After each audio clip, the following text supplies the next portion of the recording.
Vlog on a blog. Tomorrow's news today. Get to the truth.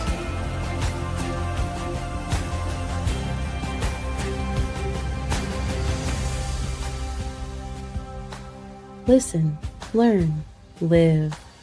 Visit us at yadaya.com. Yes, indeed. Visit us at yadaya.com. Boy, that site is really developing nicely.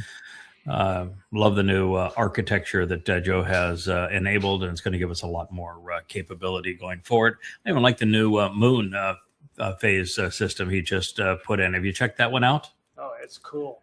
Yeah, so if you put in, for example, the 11th of September of this year, because that's when we're going to observe Towrah, it will show you exactly what the moon's going to look like and give you all the information. You see, that's about as new a moon as you're ever going to get right there. I just think it's really interesting to be able to play with the technology that he has put in. I mean, you still have to have when is the next Moed Mikre for dummies, so that it says, the next Towrah is on the Friday, the 11th of September. So I'm hoping that we end up with a little bit of both, but it was a really nice start technologically to go there. Hello, Will. How are you? I'm doing very well. Okay. It's been a short week. Last week I was actually away on vacation. I was in North Carolina, and I had the pleasure of Shannon stopping by to spend the day at the beach with Jake and I and my daughters. So he got to meet them and just watching Jake and Shannon frolic in the water. And you'd never think 50 years separates those two. They're kindred souls. Really? Okay. Yeah. So it was really great. So that's what's new and interesting. And I got back on Sunday night. So. Okay. Business down there or just vacation? Just vacation. Just want to see my daughters and get them together with Jake. And, How old are your daughters? My daughters, one of them had their birthday down there, but they are 34, 33, and 31. Okay. You don't seem old enough to have a 33-year-old daughter, but all right. Yeah. Well, I had my first kid at 23. I started very early. Wow. Yeah. Wow. Okay. Yeah. Excellent. All right. So we're going to begin here with a little trade talk. The United States has decided, Trump has decided that Canadians all need to speak English because he doesn't like French. And that we're going to have a trade war with Canada. It doesn't seem like a very intelligent idea, considering this. If you were to ask me, who do you think was our largest supplier of crude oil, I would have thought that it was Saudi Arabia. But we only get 4.3% of our imported crude from Saudi Arabia. They happen to be third on the hit parade. And we knew Mexico was a significant contributor. They're at 9.6%. But Canada is 62% of America's crude oil imports. And there are like a 99% of our imports of natural gas. What is wrong? And like 90% of our imports of uranium. I mean, this is really alarming that with that being the case, and we have all of those refineries in the north that are geared to run heavy crude, and we don't have a source of heavy crude without the Canadian shale oils. And the dumpster wants to upend that. Yeah.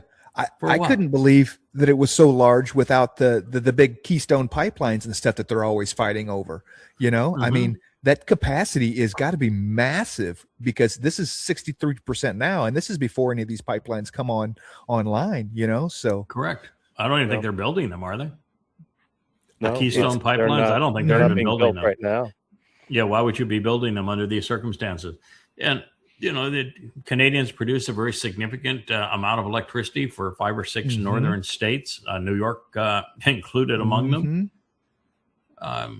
What in the world is he thinking? That it just wants to blow up the world?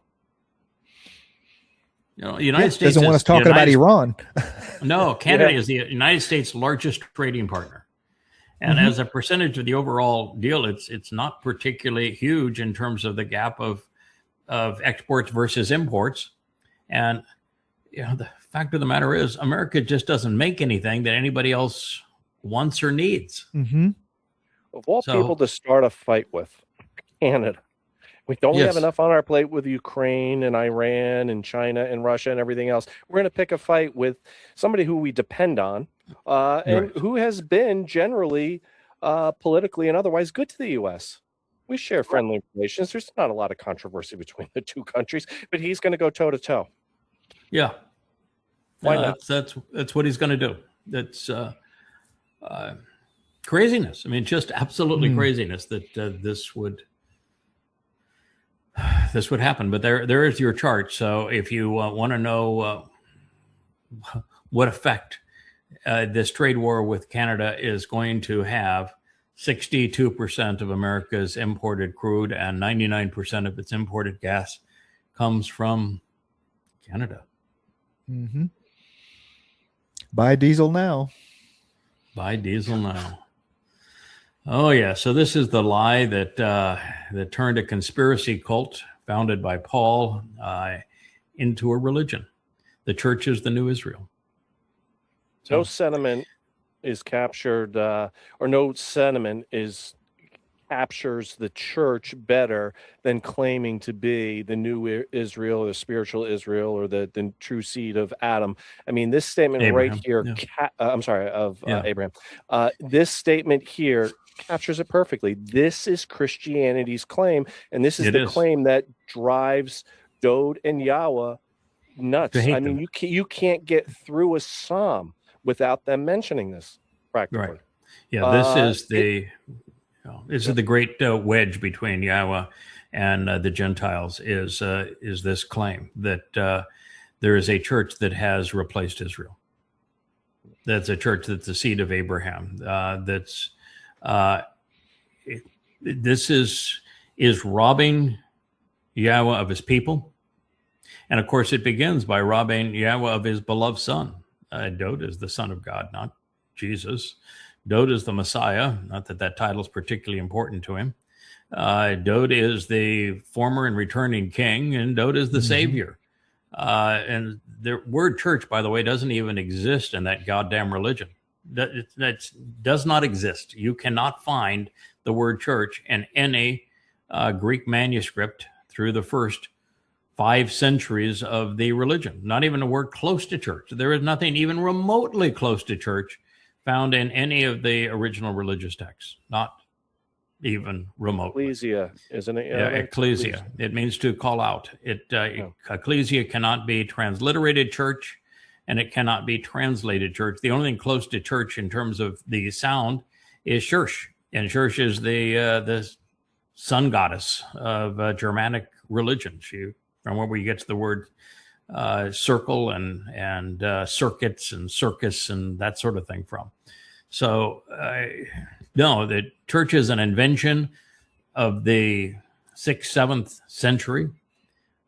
And this idea that something in this godforsaken religion replaced Israel with God not only has zero support in the Torah, prophets, and Psalms, it is routinely condemned throughout the Torah, prophets, and Psalms, all the way to the very end. Every prophetic prophecy to the very end, the last day, is still focused on Israel and Yehudim. And there is no mention of a church in the Torah, prophets, and Psalms. There's no mention of Christianity. There's no mention of a Jesus. There's no mention of a Mr. Christ anywhere. And all prophecies point to the restoration of Israel and Yehudim. I mean, this is such a stupid lie, Martin Lloyd-Jones, that you're going to go to hell for it. And I'm going to open the door and kick your ass in. and every other piece of shit Christian that wants to believe this garbage. On behalf of God and behalf of his beloved son and behalf of his people, I'm not going to just kick your ass in. I'm going to make sure that door is locked and never opens. You're going to go to hell. You're a piece of shit. You're a liar. It's deplorable. You rob God of his people and of his son, and you want to pretend like you speak for God? Oh, go to hell. Christianity is the most twisted piece of shit religion ever conceived. And it's the basis of it is inane. That there was a Jesus when there was no such person in the first century Yehuda. The name didn't even exist until the 17th century. And even before you get to all that, one thing that I have never been a Christian, okay, in any way, shape, or form. One thing I never understood was the idiocy of you kill God's son, and so now you're the guy, you're the chosen people, the church. I never understood that whole allegory of the Romans the vines killed and the whole nine yards. The Romans killed the alleged man God. Now, God is not a man, and men cannot kill God. But nevertheless, that's their lie. But they know that it was the Romans that killed their man God, and they know that they falsely blamed the Jews for crucifying their man God so that they could justify their gods coming to hate the Jews and choosing to switch to them, which was the lie of lies. And yet, why would you think that you are going to have this new transfer of all promises when you are the one who killed your alleged God? Because Imperial Rome morphed into the Roman Catholic Church. There's really no distinction between them. How could you be that stupid? Really? Lloyd, what's the matter with you? You got a brain in there between those ears? No. Oh, Lloyd. Clearly. No. Oh, my. You got one of these on order? You got one of these on order? Jeez. Can you imagine? You want to buy a decent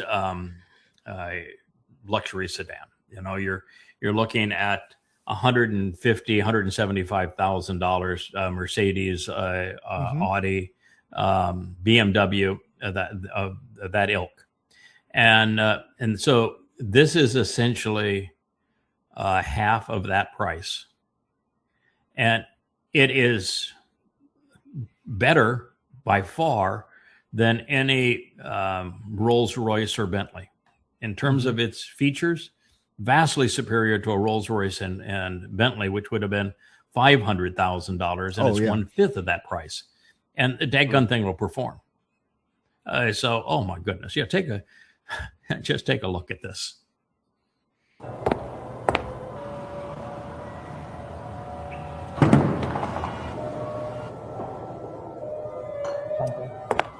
Of course, the door has to open for you. No, this is the best part. This is right here. Thank you. Right there. Oh, I love that. Isn't that great? That's pretty cool. That is pretty cool. I think I want one of those. Now for she has Suka, shades. She just blacked it out. Yeah, she just blacked out the window, so she's completely unseeable in there. Now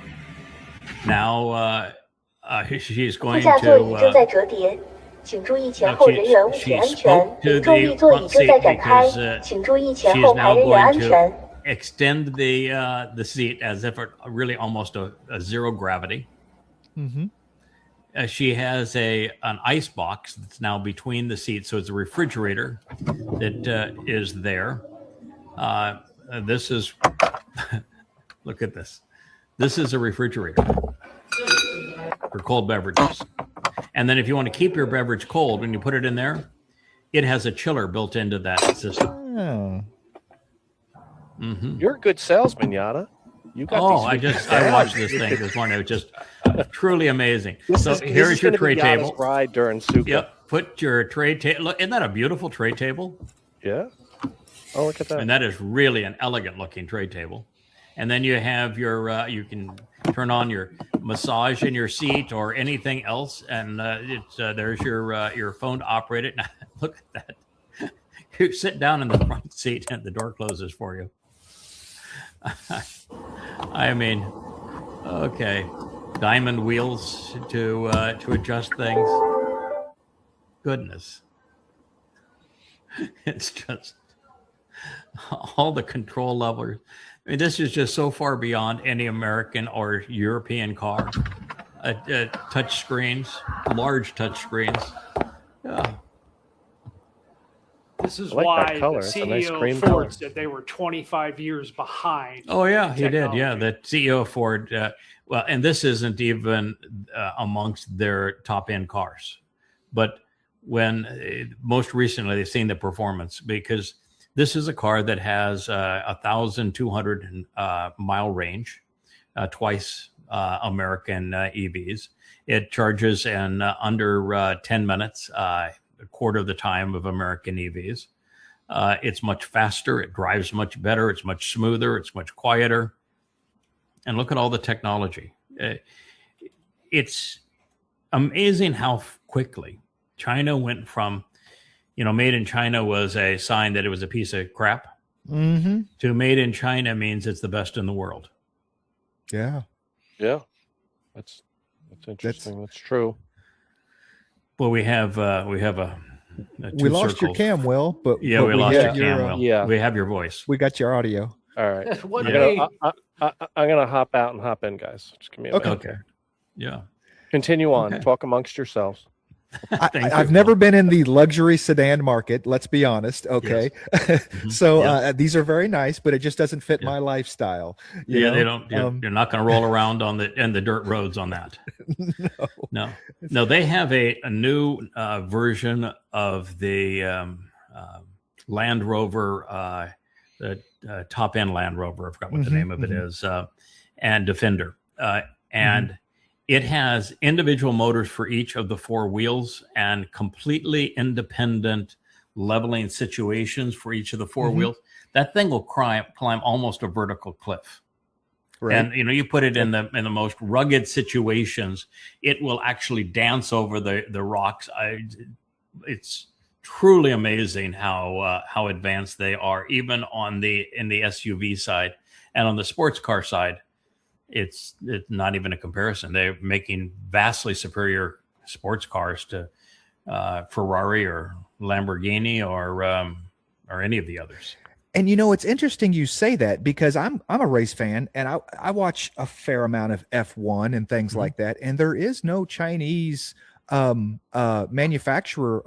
I don't know if they're not allowed, but they're not in any F1. I mean, well, Hyundai, there'd be no reason for them to be in it. The Chinese have developed almost exclusively electric vehicles.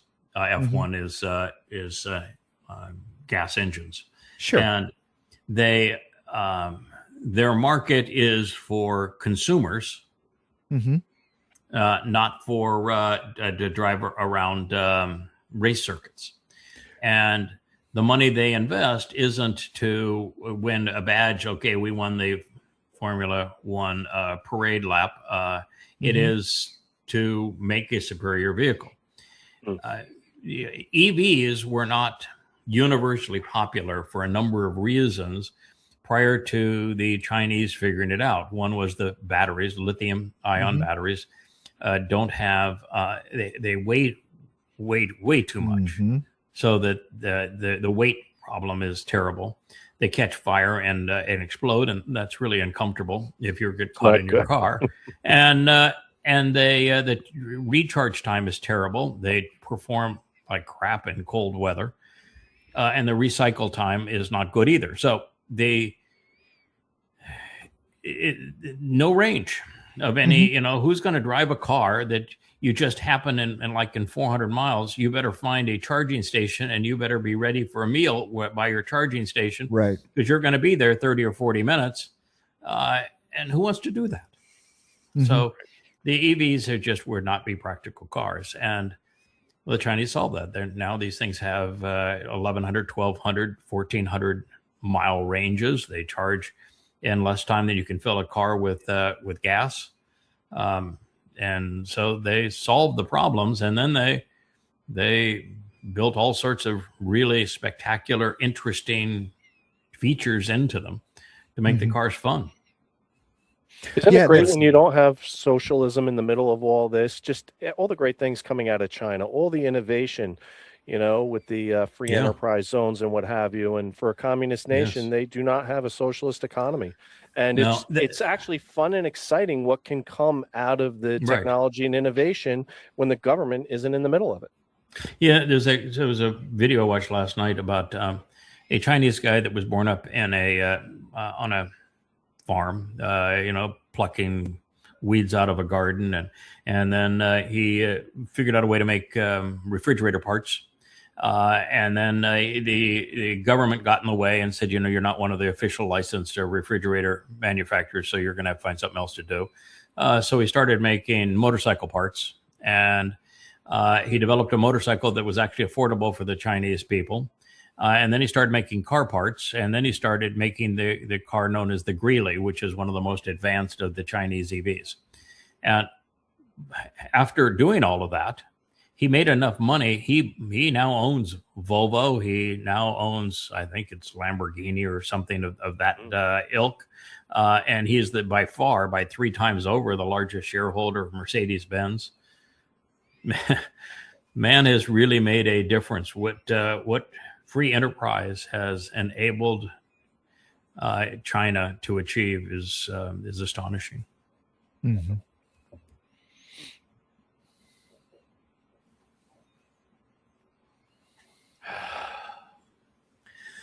My dog. Okay, we have a number of Elon Musk posts because Elon has gone through another.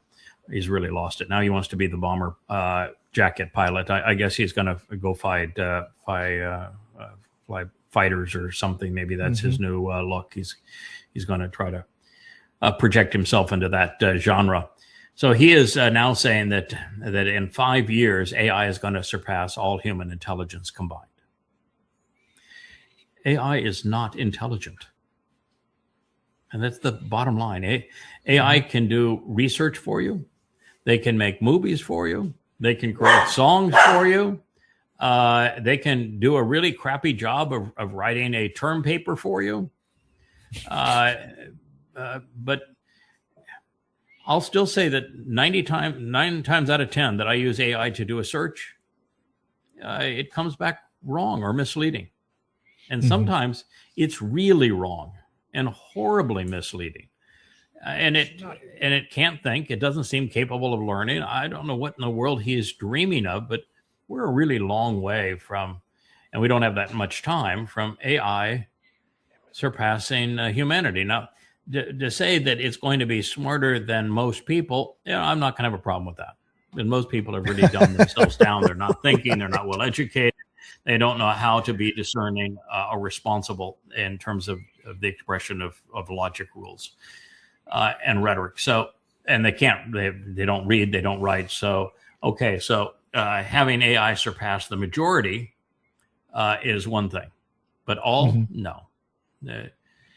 On subjects that I know, whether it be what's wrong with Christianity, what's wrong with Islam, what's wrong with Marxism, what's right with the Torah, who Yahweh is, what he is offering, who Dode is, on questions that I'm an expert on, the Hebrew language. I know an infinite degree more than the AIs. It's not, you can't even make a comparison. They're not even in the game. So on subjects that should be important to humans, like who's God, AIs can't even play. They're not even in the game. And it also suffers from the same thing that most humans do, is this information overload. It has no discernment as to what is good information and what is bad information. I can amalgamate all the information, but I can't discern which pieces should I throw out. Some people say this, some people say so. It does not have a filter, and you have to have a filter. And it's way too much by popular appeal. And popular appeal has essentially never been right. Yes. And it cannot process, which is innovative. And innovative thinking is how humans progress. And AI will discount innovative thinking all the time for what has been popular.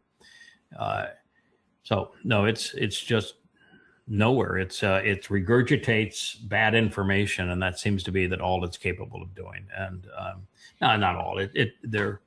If you want to make songs, AI is really an interesting thing. If you want to make videos, AI has interest. You want to do a quick search of something, I'll do a quick search of something. But if you want it to think, No. Yeah.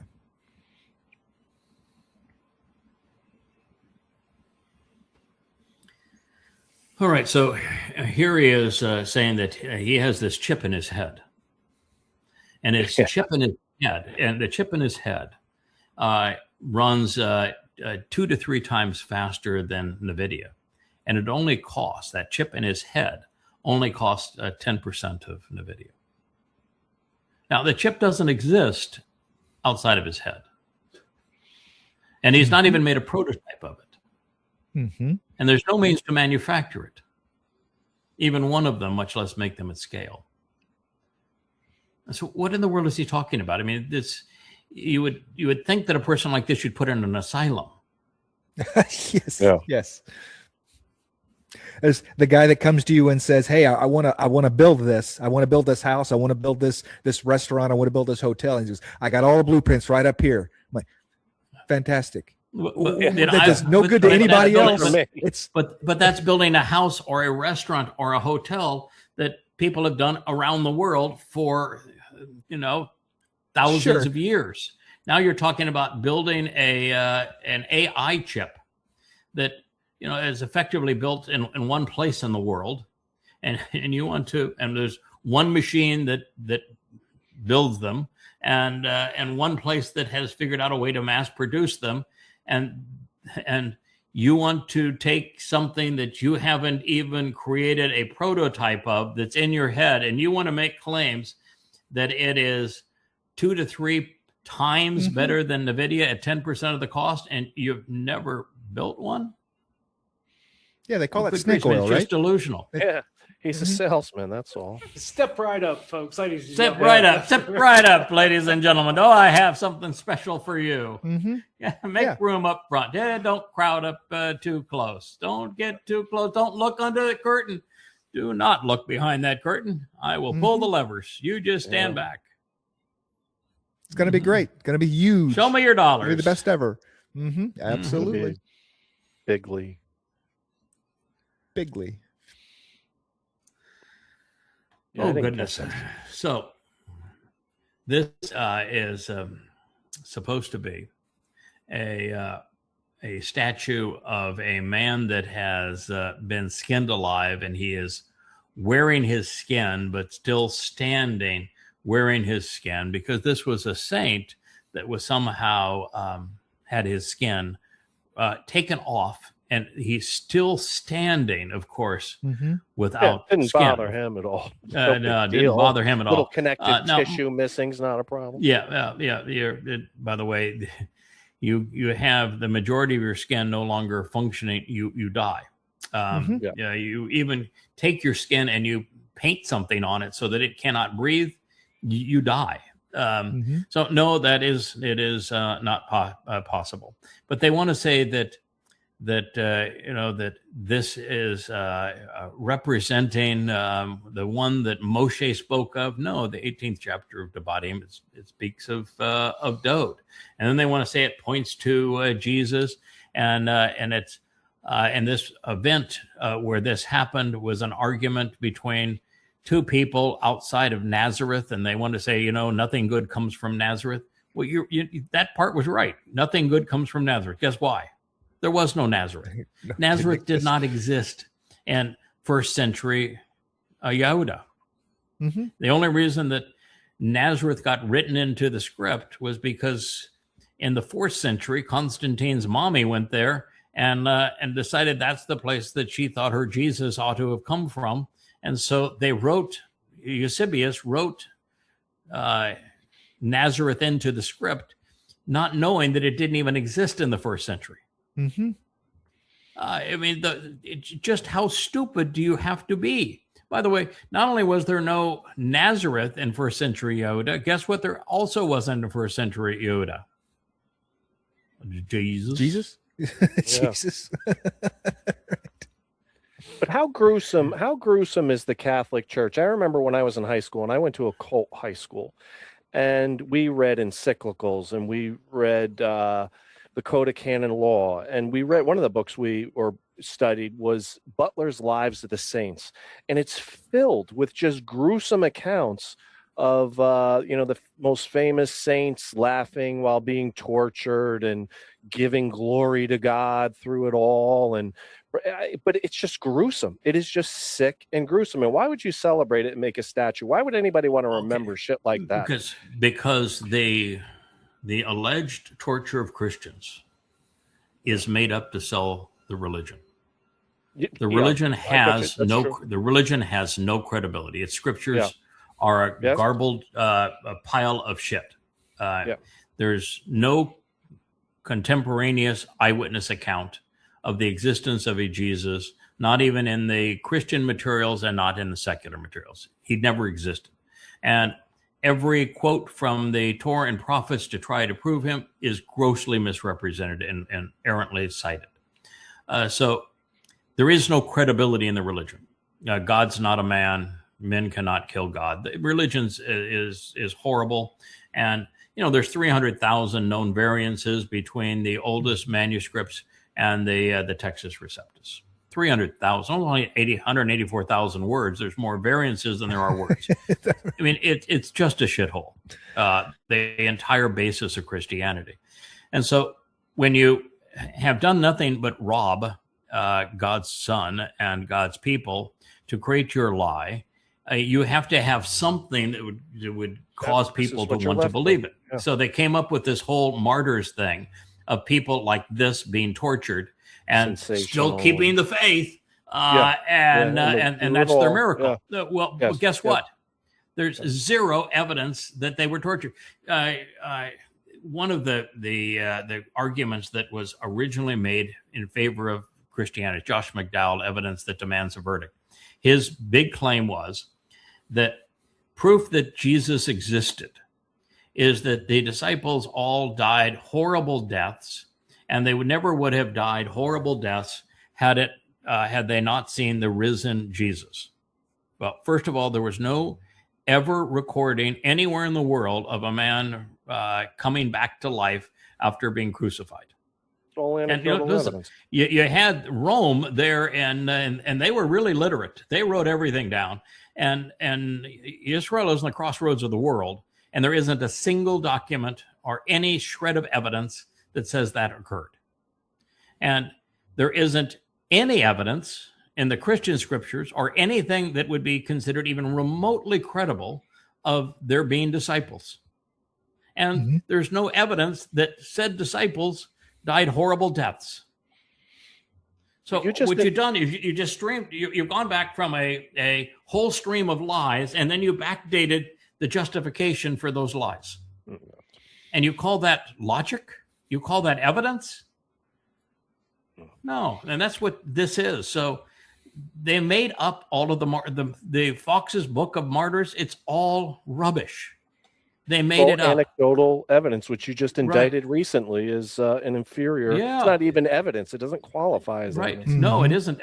Listen, first of all, the Romans, when they recorded everything, and what the Romans had to say was quite different. The Romans said, "Good God, this Christian sect is driving us crazy. They want to be martyrs. Oh my God, if they want to kill themselves, we'll sell them the rope." We'll sell them the knife, go kill yourself if that's what you want to do, but don't bother us. I mean, that's the truth. And they can't deal with that because without martyrs, you got no religion. But let's just pretend there really were Christian martyrs, and that was the justification for being a Christian. And what would you say about Islam, where Muslims every day are willing to take their own lives because of Allah? Does that make Allah real? Or does that make Muslims deceived? Which is it? That's a and if you can't answer that question, then you're really stupid. But if the moment you can answer that question, you realize this is really stupid, and there is no justification for making the claim between a martyr and the validity of a religion. None. Yeah. I wonder, is it the original use of the victim status I mean, because you think about the highest thing in socialism is the victim, the oppressed, right? Fighting for the oppressed, the minorities, whatever, you know. I mean, and so Palestinian tries to play the victim card all the time. You know what I mean? And so, and is that this? Well, there's Christianity no Palestinians, started but you're this whole talking thing? about Muslims Right. always want to play the victim. They are the victim. They're the worst victimizer of any religion in human history, and they want to play the victim card after they've been victimizers for 1,000 years and then terrorists for another 400 years after that, and they want to play the victim card. There is considerable esprit de corps that comes from being a victim, and who knows why that is the case. I mean, talk about the human psyche. Why would being victimized, failing, being abused, be a cause celeb that you would rally around? You would think you would want to rally around success, but of course, in Islam, they have no success, so they can't rally around that. So they choose victimization. What a terrible thing. Yeah, boy, we're really great because nobody loses better than we. Right. We're the best ever at losing and being oppressed, so we must be the best. And people we're the lap it best up. at being oppressed, so oh my. Yeah, people lap it up.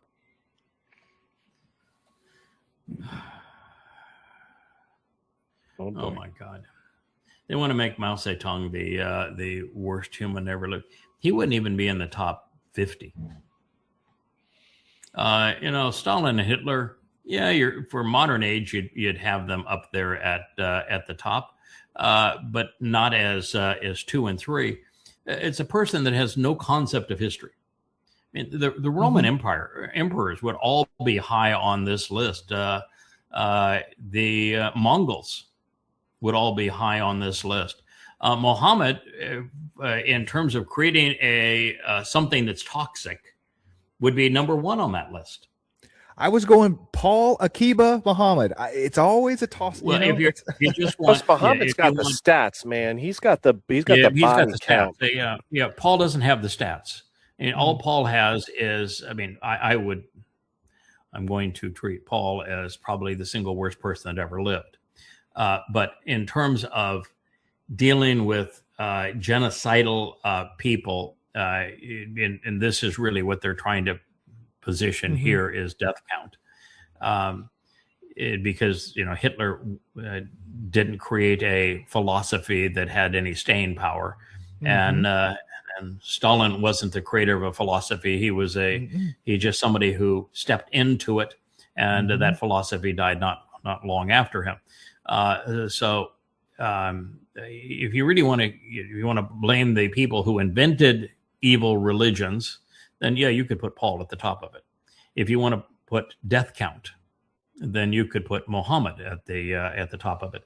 But world's filled with really, really despicable people throughout history, and this is myopic in thinking we're going to start, at the turn of the previous century. No, it's absurd. So all I would say is that these are despicable human beings, but they're not the most despicable. But it does explain why God hates people. A lot of communist dictators on there.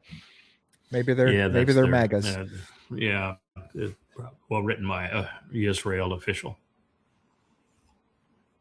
And how somebody who's a Jew couldn't put Hadrian, Paul, Hadrian, Akiba. I mean, look at Akiba. I mean, what could Akiba did to them? Look what Maimonides did to them. And you wouldn't put Saladin up there. You wouldn't put Muhammad up there. You're out of your mind. What part of reality don't you get? These little robots mowing the lawn and saying, "Oh boy, this is just going to be great. You can buy an Optimus for under $30,000, and so it would take a long time to pay off the Optimus if it does a crappy job of mowing your lawn, but it can do 10 or other, maybe 12 other household things. Like if you give it 4 hours, it can empty your dishwasher, and you're not going to give it your crystal because it would destroy it, but you could give it your plastic dishes if you're up for it and you didn't mind that it took 4 hours to empty it and that didn't drive you crazy.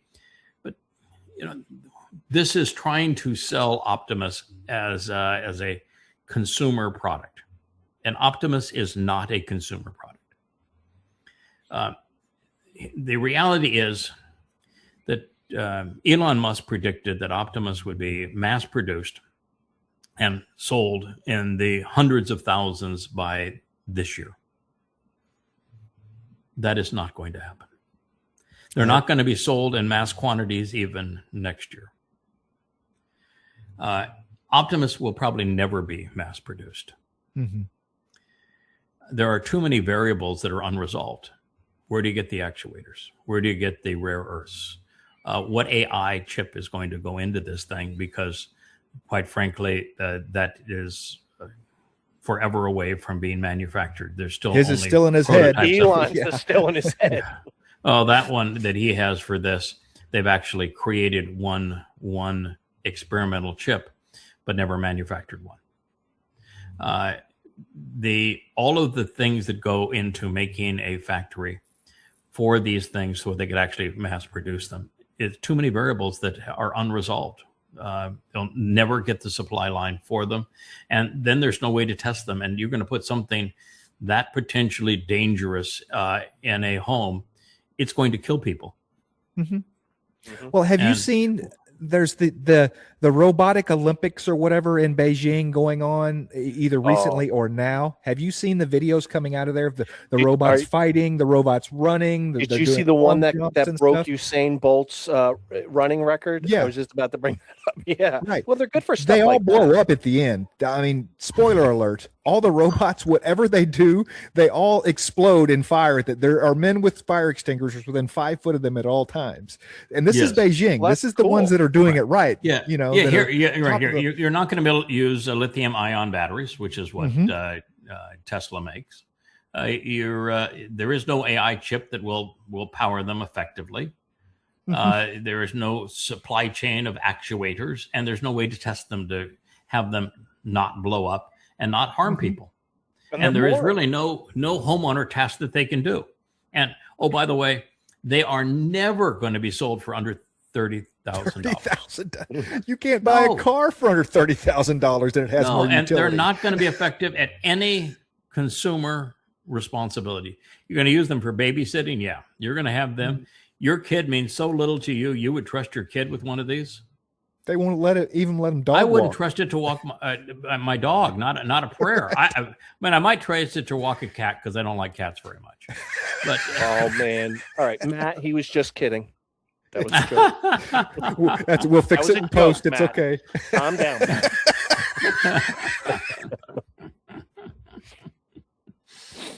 Yeah, there we are. Dog people and cat people. Yeah, this is. Oh, by the way, the lawnmower there, it's a Tesla lawnmower, of course. Right. Oh, my goodness. They do have robotic or remote control lawnmowers that are fairly effective, but they don't have. Now. You see them on golf courses all the time now. Yes, and you don't need the stupid, Optimus behind it. Yeah. Optimus to walk behind it, and you can buy one for a fraction of the of this cost, and it'll do a much better job of mowing your lawn. The whole thing is nothing but hype, and the reason it's nothing but hype at this point, and Tesla in particular, they are way behind the curve, and there is no defensible technology here, so there's no margin.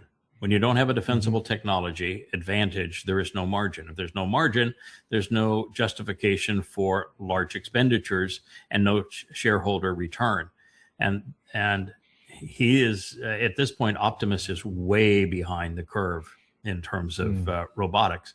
And with Tesla automobiles and free fall, and they can't compete on the world markets anymore. What in the world is this hype on Optimus somehow solving that problem? You got to hold Tesla stock. I think you got to be crazy. It's at least 100 times overpriced. Mm-hmm. If you strap a diaper bag on Optimus, then the president can help promote it. Oh, well, yeah. Well, he can also wipe his ass. It would have to look like the head tweeter for him to promote it. They do. They make those in China too. Mm-hmm. The ones that look like the head tweeter. Right. So This is good. you listen to Carney here. He says, so you really think they're going to want a trade war against us when we are this percentage? And he was just going over their energy issues. And you're saying, oops, I don't think so. Listen. Another prominent justification for U.S. tariffs has been their claim that since the United States runs, quote, a trade deficit with Canada, we were ripping them off. Also a quote. But the U.S.'s narrow merchandise trade deficit only exists because the U.S. buys so much of its energy from Canada. Canada fuels American growth, supplying 99% of their natural gas imports, 85% of their electricity imports, 60% of their crude oil imports. I don't think they want us to stop sending any of that energy. Oopsie, unintended consequences. Well, I will give Carney credit. He is the one dude that doesn't give a crap about Donald Trump. He will lay it right on and say, no, I don't think they're going to play with us. Here's the situation. We decide that we want to shut down trade with the United States. The northern states go dark. Their refineries stop operating. And he didn't even mention potash. Their crops don't grow. Fertilizer. They have no uranium for their ships. We're their largest also source of aluminum, so they can't make airplanes. No, I'm sorry, pal, but Trump, you are dumb as shit. You picked the such an wrong idiot. War. You know, there is this big trade imbalance, but what they never tell you is that most of these countries take that trade imbalance and they buy our debt. That's part of the wink, wink, nod of the trade imbalance. We don't just allow a trade imbalance. They have to put that back into the country. So Canada's not ripping us off. Let's talk about trade imbalance. A trade imbalance means that the country that is on the short side of that has very few things that the country that's on the long side of it needs or wants. And the country that's on the short side of it has looks at the country that is the supplier and says, boy, there's a lot of things there that we want. 100% of what we import from China is because somebody in the United States chose to buy it. They said, you know, of all the places that we could acquire this, the best value proposition is from China. So rather than being ripped off by China, China is offering the single best deal on that product, whether it be oil or gas or aluminum or potash or cars or airplanes, whatever it may be, that 100% of what comes in the United States was not forced on the United States. It was purchased by somebody making an intelligent decision that says the best value proposition on that product is to buy it from that Canadian source. That's 100% of the import side. And the same decisions are made on the export side. And so all it says is that the country that you have the deficit with is able to make things and supply things at a value proposition better than the country on the negative side. So there's no ripping anybody off in trade. Right. That's why trade should always be free. Now, can you push the buttons and you can say we're going to put a tariff on some product because we need to protect a national sector? Yes, you can do that, and it always backfires. The moment you protect a sector, like look at Tesla. Tesla was protected against Japanese EV imports, and they lost their competitiveness. So that Tesla can't compete in any foreign country. You can only sell cars now in America because America puts 100% tariff on Chinese EVs. If that 100% tariff on China EVs went away, Tesla would go away in the United States. So what happened is that Tesla lost its competitive edge because of those kinds of tariff decisions. They always backfire. But countries will do it for votes. That's the nature of the government. So they'll do it for short-term votes, and it always backfires. Protectionism. Oh, wow. You know, I am just so proud of UK. Yeah, man. Oh, yeah. Look at that tank. I am so impressed. You now are ready to fight the last World War. Mm-hmm. You had really crappy tanks back then, but now you are ready to fight the Second World War. I am so impressed. Number 3, tank in the world. Isn't that swell? At a time when tanks are an absolute worthless piece of shit. Mm-hmm. Israel will buy them. Well, Israel needs them now because they lost 40% of their tanks in the last Lebanon war. Why? Right. Because you can buy a $200 drone and it can beat the tank's defense systems against drones. And so Israel lost a huge amount of the tanks. So Israel can't even use its battle tanks anymore. And Russia, they remember all that huge, massive display of battle tanks. You don't see that anymore. Why? Because the battle tank is useless. Remember in the Desert Storm, how the tanks were coming and then the tanks just vanished. No, a tank is a rolling coffin. They have literally no value. So very, very, very, very good, UK. You have an aircraft carrier. You have 2 aircraft carriers without airplanes, and now you have a tank without a place to deploy it. Or, by the way, even Army personnel to hop in it. It's lovely. It's got a nice net for your drone. So here I've got the best battle tank, and all I can do is provide a net. They don't even realize the mismatch. I mean, their bellicose rhetoric with Russia. You would think they were ready to go, and they're not. Oh God! Western Europe is not ready for the Russian UK. bear. The UK is. I mean, I'm delighted by this because I think that the UK has been one of the most dangerous, oppressive players in the world with their colonialization and what they have done in the world to China and India in particular, but all over the world. And they did it by having the biggest navy in the world. And that navy is gone. I mean, it's just gone. They've got nothing now. And the decision to build those 2 aircraft carriers was a absolute boondoggle.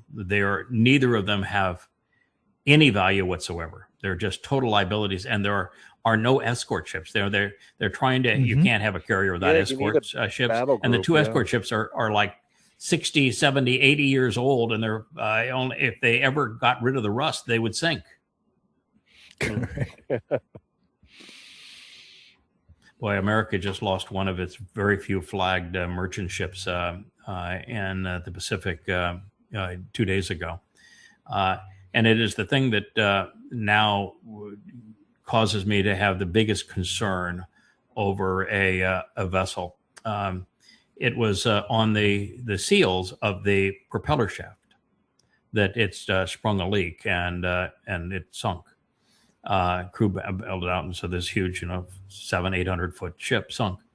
And I've experienced that. I had a really derelict captain after we started redoing this house, and I didn't live on the boat anymore, and I couldn't perform as the captain of Towrah. I hired a captain because boats deteriorate very quickly if they're not used. And he didn't do one of the things that you have to do, which is that you have to exercise the engines and the props on a boat at least once a week, and sometimes twice a week is better. And if you don't put her in gear forward and aft while at the dock and run those engines, those seals dry out. So he didn't do it, and we took the yacht out for a cruise, and immediately on starting the engines, they seized on that seal, and it broke it.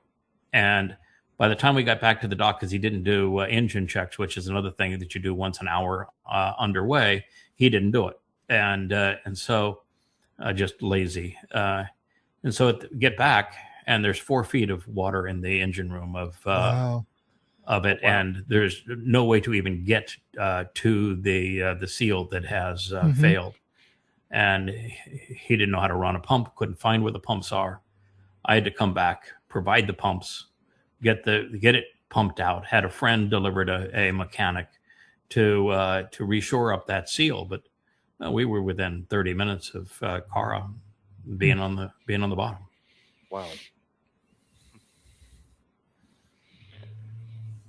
Anyway, out of way to go, UK, man. You're all ready to go. I know why you're trying to antagonize the Ruskies now. That'll scare them. Those tanks will scare them for sure. Mm-hmm. Oh, so Elon Musk wants to show you the scale of the solar system, and he's going to brag that his whole goal is to get to the fourth rock from the sun. Yeah, there he is. You can even listen to him. He's can barely speak. And our goal is to go to the fourth rock on the left. That's Mars. But you can get a sense for the real scale of the solar system, how big the sun is, and Jupiter, Neptune, Saturn, Uranus, and then the little guys on the right are Pluto and friends. This is an actual scale of what the solar system looks like. It's not. They're all bunched up too close together there. I mean, if he was going to do that, one would be in the next room. Pluto would be in the next. No kidding. But the conclusion there is we're the third rock, and we want to go to the fourth rock. Mm-hmm. Well, mission accomplished. You didn't do it, but we've been to that fourth rock like 100 times. Mm-hmm. We have rovers there. We have probes there. We have satellites there. We have checked out everything there is to check out on that fourth rock from the sun. And what we have found is that it's nothing but death there. We're not living there. And so we've already been there. We've already done that. You don't need to do it, and you weren't part of it. So what are you talking about? That's what you want to do, because the fact is it's already been done, and you weren't part of it. And this idea that you're going to go there with humans is unbelievably stupid. That is to say, I'm going to send humans to die on Mars. They may not even successfully land on Mars, because that would take a miracle. And they may not even reach Mars alive. And we may not even get them to Mars alive. But by the time they get to Mars, they're going to be unable, even if they were not to try to land and they were to try to come back, they would not be able to come back to Earth. There is a 0% possibility that anyone is going to Mars that's going to return to Earth. And there is no chance anybody that's going to Mars is going to live any length of time. And the likelihood of them living any time at all is about 0. Mm-hmm. So what's the purpose? You want to go send somebody to die? They have to live, underground anyway. So, why not dig a hole in the ground? You got a nice boring company. Dig a hole in the ground. You can call it Mars if you want. And you don't have the problem of the gravity being wrong. You don't have the problem of having no atmosphere. You don't have the problem of having no water. You don't have the problem of the soil being so contaminated. You don't have cosmic ray problems. You don't have the travel time problems. You don't have any other issues. Just dig a hole in the ground. Go back to the chip. Forget Mars. Oh yeah. Continue to play with the chip in your mind, and you won't care. You can imagine you were there.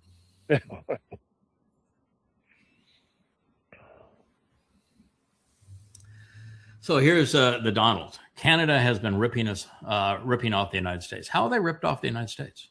Mm-hmm. Well, I want to question. It's a simple question. Who made the decision to buy those products, and why did they make the decision to buy those products? Why do you buy Canadian? Or why is Canadian natural gas 64% of 90? Carney said 90. Gas is 99. 99% of the natural gas that America imports comes from Canada, crude. And some 60+% of the crude oil that America imports comes from Canada. Do you think that maybe that choice was made on market principles? Do you understand free enterprise and how people make decisions as to what they want to buy? And people put up money. I mean, the companies that sell gasoline in this country and diesel are fairly adept at making value decisions, and they made a value decision that said that oil with our refineries and that geographic position at this price is a better value than buying it from Saudi Arabia. So how is that being ripped off? Seriously. There is no ripping off. That is the talk of a child in a sandbox. And a demagogue. Oh, absolutely. And, America wouldn't have farm products if it wasn't for the potash that they get from Canada. You couldn't grow anything. So these great American patriots, he wants to pretend that the farmers that he screwed with his China tariffs. Argentina. Mm-hmm. And now the ranchers that he's screwing with his, Argentine beef is so crappy and so disease-ridden. The Chinese tried to buy it, and even the Chinese wouldn't take it. So now America will take it, and we're going to screw the American rancher. And so these are the great patriots. He could care less about them. Mm-hmm. Not sustainable, not anymore. What isn't sustainable? Doing business? Making rational decisions based on economic principles? And then he says that America is 95% of their business. That 95%, right there, that by your beard there, it's 95% of Canada's business is with the United States. No, it's not. It's 70%. High. Mm-hmm. But it's 70% because America can't do without the products that Canada supplies. But you're going to be the president of the United States. You can't say shit like this and have all your facts wrong. And you can't say we don't need Canada, they need us. No, it's not true. There is nothing the United States makes that Canada needs to survive. Nothing. Canada will Canada be treated like a state no longer. What the hell does that mean? Canada will be treated as a state no longer? Did he just strip Canada of its sovereignty? I mean, we own it now? What the fuck is... Yeah, I don't know what does he mean? It won't be treated like they're being treated like the 51st state? What does he mean by that? You're trying to say, what does an insane, demon-possessed man mean by his rhetoric? Yeah. Yes, yes. And when he says, "I don't need Canada," they're almost 70% of your energy imports come from Canada, and you don't need Canada. Yeah, it's preposterous. And 90% of your, or 99% of your electricity imports come from Canada, but you don't need Canada. All right, we'll see how that plays out there, a-hole. Thank you for your attention in this matter. Yes, we were just buying their cheap energy from them to be nice. We were just doing them such a favor by buying our, right? While getting screwed. Oh, yeah, no, but those the oil companies that needed heavy crude for their refineries, they were just doing it to be ripped off. That's why they were making that decision. Yeah, the people that run those oil companies, they're really stupid. They were doing it to be ripped off. Yeah. Okay. And the consumers that were buying Canadian electricity, they were doing it to be ripped off. This is really amazing here, this next slide. So what they're showing here is that the USS Nimitz, CVN 68, is headed to mothballs. It's being decommissioned. In other words, the rust is no longer holding up. So there she is. She's coming in. She'll be decommissioned. So back in the day, it was doing shattering miss. That was the big deal, that America had 13 battle groups, 13 aircraft carrier battle groups, and how amazing that was when at the time there were only 3 other aircraft carriers in the world. One was a diesel relic by Russia, and Russia had sold the hull of another one to China that they were trying to retrofit. That, And then there were the 2 that were Great Britain that could only handle Harriers, and now the Harrier's too old to fly, and they won't handle anything else. They can't afford anything else. They got 2 aircraft carriers, only one of which floats at a time, and no airplanes for them. So America was the last country playing in the aircraft carrier world until China says, "Oh, what the hell? We make 70% of the world's ships, and we have 90% of the world's ship bookings going forward. We can make aircraft carriers at a fraction of the cost. Let's have some. It's a rounding error for us." And so China has now 3 of them. So I was curious. So the Nimitz is being decommissioned. That's one of the alleged 11 So I decided I would go through the rest of them. So there's the Nimitz up front. It's was commissioned in 1975. It's 51 years old. I'll tell you things that the ocean is really caustic. Mm-hmm. And something that is steel in the ocean, bad combination. It's really, really caustic. 51 years is way beyond a functional life. So the Nimitz is now gone. So you got the Dwight D. Eisenhower. It's in dry dock. Okay, well, you got the Carl Vinson. It's undergoing maintenance. Well, then you got the Theodore Roosevelt.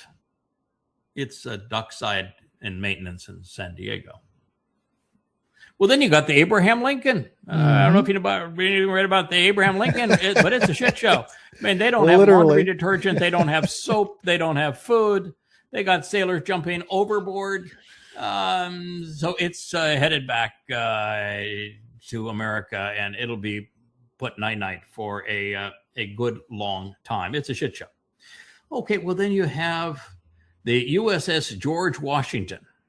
It's 34 years old. You know what's going? It's going into the Arabian Gulf to relieve the shit show of the Lincoln. Okay, so that's one aircraft carrier that is, we can say, we got one that's functional, and that is the, we got the Harry S. Truman, not the Harry S. Truman, it's the George Washington. The George Washington, 34 years old, going into the Arabian Sea. All right, so then you keep on going down the list here. The USS John Stennis, number 74, age 31 years. It's in dry dock. The Harry S. Truman, commissioned in 1998, 28 years old. It is in dry dock. Now, dry dock, right, just to be clear. You got the USS Ronald Reagan. Surely Ronnie's up and going, right? Mm-hmm. Nope. Ron's in dry dock. Then you got the George H.W. Bush. That is the second functional aircraft carrier, and it's also in the Arabian Sea. And then you got the USS Gerald R. I can't run a laundry or my potties don't flush. Yep. And it's in dry dock for the next 2 to 3 years. So you got two functional aircraft carriers. And where are they both? They're both in the Arabian Sea. Mm-hmm. Don't even have port of call. Mm-hmm. 2 of them. And they're both in the Arabian Sea. So much for America's ability to project a force and having all these fancy aircraft carriers. We got 2 that are functional right at the moment.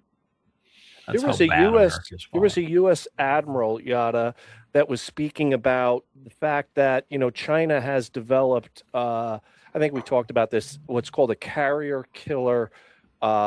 It's almost like an ICBM where they shoot it straight up into the air and it comes up over the aircraft carrier and comes straight down.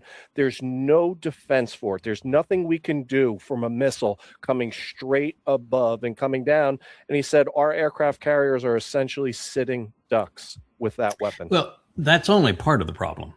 And that's true. They have those. They also have essentially an unlimited number of shore-to-ship missiles that have a 1,500-mile range. And an aircraft carrier can defend itself against 2 or 3, maybe 4 or 5. But 10, 25, 100, not a chance in hell. So that's the second way they die. The third way they die is that most developed nations, including China, have high-speed torpedoes that don't hit the ship. They explode underneath the keel of the ship. And you put an air bubble underneath the keel of an aircraft carrier, and it goes... Break its back. Just breaks it back. It would take 30 seconds to sink. 5,000 men die. And then there's the drone swarms that will take down any one of these aircraft carriers. They aren't worth a shit. They are floating coffins that have no value. And America continues to spend all this money for them, and they have no use. They're complete waste of time and money in in defeating a significant enemy. So between all those factors and the hypersonic missiles now, Yeah. I mean, the Russians and the Chinese both have a hypersonic maneuverable missile that an aircraft carrier has a zero chance of avoiding. So yeah, the aircraft carrier is useless. The Navy knows they're useless. And the furthest that any airplane on an aircraft carrier has in terms of range is well under 2,000 nautical miles, which means the aircraft carrier on an ideal mission with the target on the shore and no glitches along the way and no fighters or no missiles or nothing it has to detour around on the way, and flying very high and very slow to maximize their range, the aircraft carrier has to be less than 1,000 miles offshore. Mm-hmm. It wouldn't last 15 minutes 1,000 miles offshore. So what's the purpose? Admirals like their big toys, big budgets and big toys. They like their big toys. Two of them. So we have right now a fleet of two. Mm-hmm. Both deployed Two, with no two port. functional cores, both in the same place, both torturing men in the Arabian Sea for no purpose whatsoever other than to make the world more dangerous and to bankrupt economies. Nicely done. You know, it's not very often that you actually hear something correct from RFK or TC. But here you go. Oh, yeah, this is the proof that the broken clock is right twice a day. These two dunderheads are saying that no one in Europe or America wants the war that is killing so many Ukrainians that now requires women to go die for the military-industrial complex. They don't want it to end. The fact of the matter is the Minsk II Accords were highly favorable to Ukraine, lost very little territory in them. The Ukrainians were absolutely ready to sign, and they were specifically told by Boris Johnson and America, don't sign. And so this idea that we're trying to move the Russians to the negotiating table is an absolute lie. They agreed to very favorable terms for Iran, for Ukraine, and it was the West that said, no, you can't sign them. So this is a travesty. And for the most part now, this war is over. The Russians are very close to having all the territory they needed to protect the ethnic Russians, and they have turned Ukraine into a rump state that you can't import anything, you can't export anything, you can't import anything, and nothing works within the Ukraine. And the more that the UK and Germany supply in terms of drones and missiles to attack Russia, the madder it makes Russia and the more vulnerable it makes Europe. So, I mean, there's nothing here now to do but to say, wow, that was really stupid. We made a terrible mistake of using Ukraine for a proxy to go kill Russians. But that's what they want. The only reason this sees the light of day is because he's blaming Biden for the whole thing. I mean, that's the only reason that RFK says anything, is because, well, it's Boris Johnson and the Biden administration that wouldn't let him, sign it, and so it was like, we know that when he's right, he misses the point. He misses the point. Yeah. Yes. Trump. Yeah. Trump was well. That is true. And both is too. Right. Trump has actually stopped selling munitions or offering munitions to Ukraine. We still supply a lot of munitions, but they're purchased by NATO. And he says, we have no U.S. cost except for the fact that the U.S. is the largest supplier of funds to NATO. So he hasn't figured that part out yet. And from a moral point of view, there's no difference in giving your weapons and selling your weapons. And there's still ongoing deals that were made during the previous administration to send more weapons to Ukraine. And when he was president at 45, he sent many weapons to Ukraine, including the anti-tank weapons that Ukraine used to eliminate tanks from the battlefield. So Trump is as guilty as Bush, as Obama, as Biden. They're all equally guilty in creating this mess in Ukraine where just lots of people die. But it's the biggest disaster of the Ukraine war is truth, and how easy it was to fool the majority of Americans and Europeans into believing the Russians were the aggressors and that the Ukrainians were fighting for freedom, when not even remotely true. America started the war. America armed the war. The Ukrainians were the first aggressors militarily after the regime change that America sponsored. And America has been the weapon supplier for this war. And they started the war for only one reason. They wanted to topple the Russian government and steal Russian assets. That's what they do. That's why the war exists.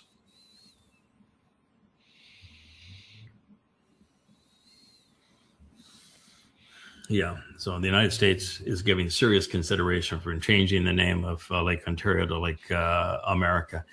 The problem here is there's nobody in the U.S. government that you could call serious. There's no one that I would use the term consideration. Yeah. And this, we're not going to do business with Ontario, is to say, boy, we really don't need oil and gas for our to run America. Well, we're going to shake the magic wand and we'll be just fine. Thank you for your attention in this matter. So petty. And by the way, the United States means Trump himself. Trump is the United States. Yes. Yeah. There is no United States. Right? No. Nobody in the United States is giving serious consideration. It's Trump himself and his head tweet. And he's not serious, and he doesn't consider anything. That's the problem. Just pathetic. We're gonna run out of American names. We can't have the Strait of America and the Gulf of America and Lake America and Mount America. We're gonna run out of names before long, right? We're gonna have to. Well, just was going to call the planet America. Yeah. But then he won't like that. He wanted it to be called Trump. Welcome to Planet Trump. So here's the thing that the same spiel that Canada is responsible for 99% of America's natural gas, 85% of America's electrical imports, 60%. It's actually 65% of their crude imports. So I don't think they're going to want to be stopped sending any of that energy to America. Trump is an absolute idiot, and he forgot the fact that the United States relies on over 95% of its potash fertilizer needs. Well, and you added uranium. That was a new one to me. Uranium. Yeah, uranium. And they're the primary supplier of America of America's uranium. They're a major supplier of aluminum too, and the only other rival was the Persian Gulf because of the energy required to make aluminum. You can't make airplanes without aluminum. Oops. So he's saying, we'll just go do business with the EU. No, you won't. And so the EU is the second biggest market. Well, yeah, I'm sorry, but in the EU, Canada can't compete. Really, Canada can't compete. You really have no way to get your heavy crude there, and they don't have refineries for heavy crude, so that's not going to help you at all. And you're not going to sell them electricity, so that's just not going to happen. So where are you on all of this? Your only option is China. That's which they did the last time, and that is your only option. So you can give lip service to the EU, but the off-ramp is China.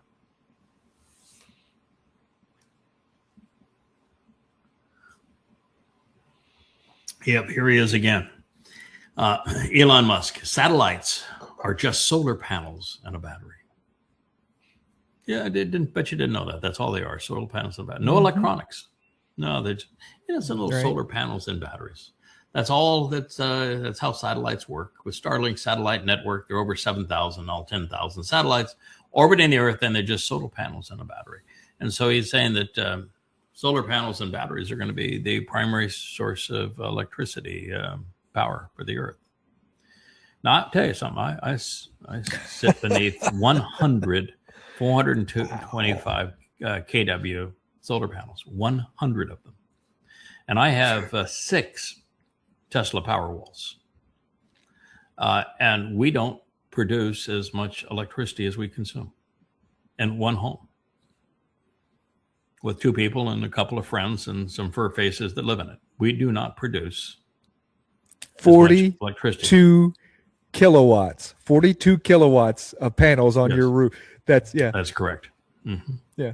And six Tesla that's what I Powerwalls. use in a day. Right. 6 Tesla Powerwalls. They're 13.5 kilowatt hours of storage. 6. They're massive, these Tesla Powerwalls. I have 6 of them. And I have 100 425 panels on my roof. And the only reason we did it is because the power here in the Virgin Islands is so unreliable. Well, and so it's like of 50 poor cents quality. a kilowatt hour, isn't it? 50. Yeah, it's 5 times more expensive than it is stateside per kilowatt hour. And it's unreliable. And not is it only unreliable in terms of access to it, there are brownouts and spikes that destroy equipment. And we have too much invested in what we're trying to do here to allow that to happen. And yet the payback would be, 15 years. So if you're doing it for financial reasons, the payback is 15 years. And if you put it in a place where power is reasonably priced, you'd never get a payback. You never get a return. So no, solar panels are not the future. They're too, and batteries aren't either. They're way too inefficient.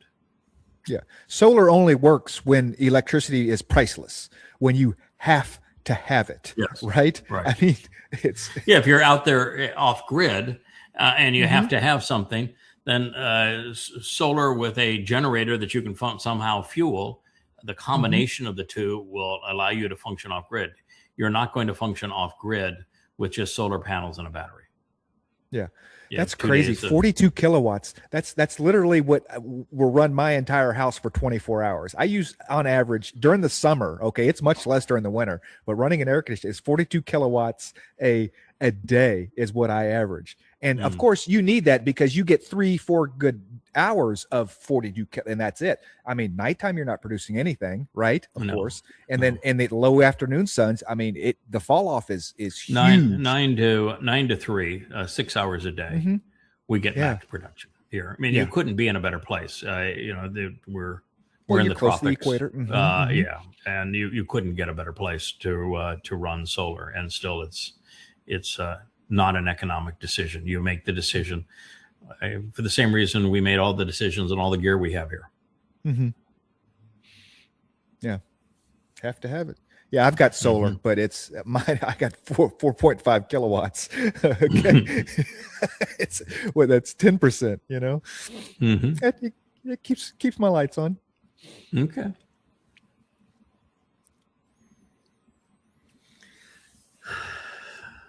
Another lunatic wants to blame the Jews.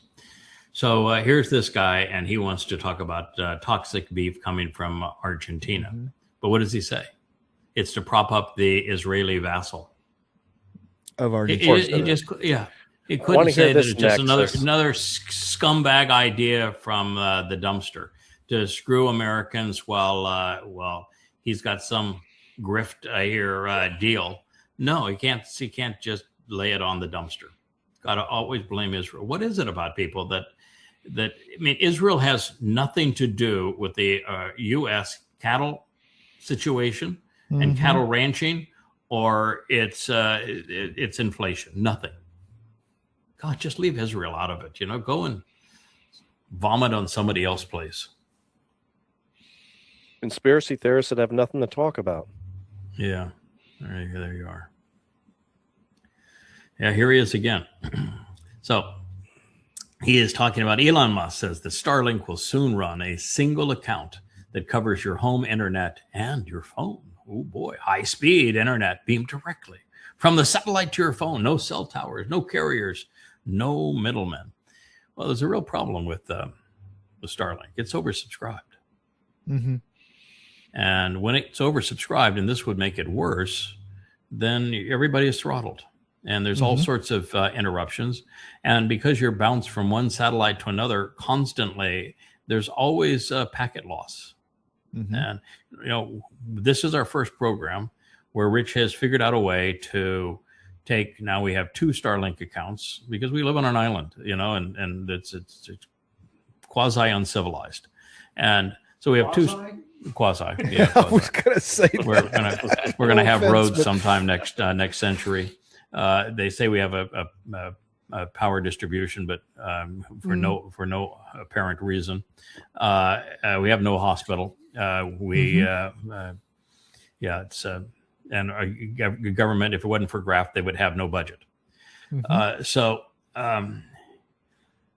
what he figured out how to do was to take 2 satellites and then bring them together so that it's a joint feed. And with the joint feed, he was able to move our uplink from, it was registering about 12 megabytes up, which is what we care about, to 80 megabytes up. The down stayed about the same.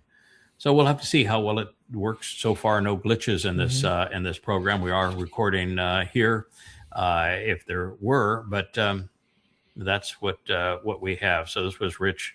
He was here till about 11 o'clock last night, and then he still got some redoing with replacing some switches and restringing some lines, and ultimately we have to put some panels on the roof and do some other things. But it's better. It's better. So we've been solid all show. Yeah, we had our nice conversation about double teaming with Riverside, and I kept on waiting for Rich to chime in. He says, "Listen, I'm rolling as fast as I can." I don't know, because Rich, you weren't here from 11 o'clock to 7 o'clock this morning, so I think you're shirking your responsibility. So I think you could roll a little faster, personally. Absentee, Rich. What's going on with you? Yeah, Perry was hitting with most of the time too. I don't know what Perry, I think, was moral support for the most part. Good job, Rich. Good job, Rich. Yeah, keep going. You need some water. Get away, Rich. Well, moral support is. Can I hold a flashlight? Actually, Perry is quite adept in technology. We love Perry. He is quite adept in technology. So Perry was quite helpful, and he actually strung some of the lines for Rich, and was another set of hams. But it's also moral support when you're, because I don't function that late. My eyes don't handle it anymore. I have to have downtime. So Rich, that's why I'm making coffee at 9 o'clock at night. Yeah, that's why he's making coffee at 9 o'clock at night. Yeah, he and his cup of coffee. We're drinking coffee and Rich. That's nothing like that 30-second pot of coffee of the day. I tell you, that nothing like it. Yeah. I learned when I was flying airplanes that you can't drink coffee late at night when you're the pilot of an airplane, because you can't get up and leave the cockpit of the airplane. So there's a better way to stir your brain, and that's to breathe pure oxygen. So I always I took in pure oxygen, and that'll really fire your brain. Mm-hmm.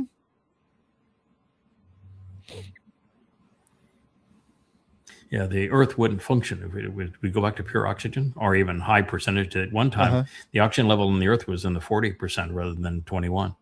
But it's so combustible that sparks would create huge explosions and fires everywhere. So the Earth didn't function well with higher percentage of oxygen. We had to get down to the current level. This is Glenn Dyson. Unfortunately, he has had a host of anti-Semitic scumbags on his show recently, but this is actually a pretty decent thing. This, if you want to talk about bad, this is I think a fellow from Finland that is supporting NATO. And he says, yes, the decisions for us to provide weapon systems that kill a bunch of Russian civilians is a really good idea. And it will... it's decreasing the Russian support of the war to make the Russian civilians feel pain from this war. So we're going to do more of that, and it'll bring the Russians to the bargaining table. Well, they tried to bargain with you. You were impossible to bargain with, and you wouldn't honor your deals. You started this goddamn war. And the response of Russia every time that you've tried to escalate inside of Russia is to pulverize Ukraine. And it's only a matter of a time before they pulverize Western Europe for doing this. You have got to be the sickest piece of worm rot on the planet for continuing to fan the flames of war. By the way, he claims that Russian support for the war has plummeted. No, it hasn't moved below 75% ever.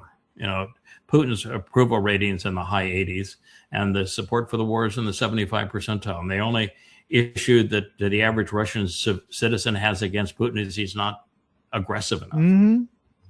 It's and the attacking, same delusion with just Iran. like, you know, we're going to overthrow the. We're going to bomb them until they want regime change. No, regime change. It galvanized them around the regime. It did exactly the opposite, and you're not smart enough to know this. And yet you're playing with weapons. What in the hell is wrong with people? Stop lying about your warmongering and your peace talk. You are nothing but a bloodthirsty warmonger, and you're an idiot committing suicide. You want to go commit suicide? It's like the Romans. Here's the knife. Here's the rope. Go do it yourself, but don't drag us into it. We don't want to be part of your suicide pact. And if this guy is from Finland, I mean, he has to know that that's the worst. There is no love lost between Russia and Finland. Okay, I mean, Finland is a meme to Russia. They would have no problem wiping them off the. I mean, yes, but think about how long it would take Russia to take Finland. 15 minutes. Yeah, maybe 11? 15 minutes. Yeah, and Russia has a huge incentive in taking Finland because of the Baltic Sea access. So they have a huge incentive to do it, and wouldn't be any sweat off their brow to accomplish it. So why don't you just keep on giving them the reasons? Yeah. No, the Americans will protect them. It's just so disgusting. It's so old. It's so trite. It's so ridiculous. No, the boogeyman, Europe.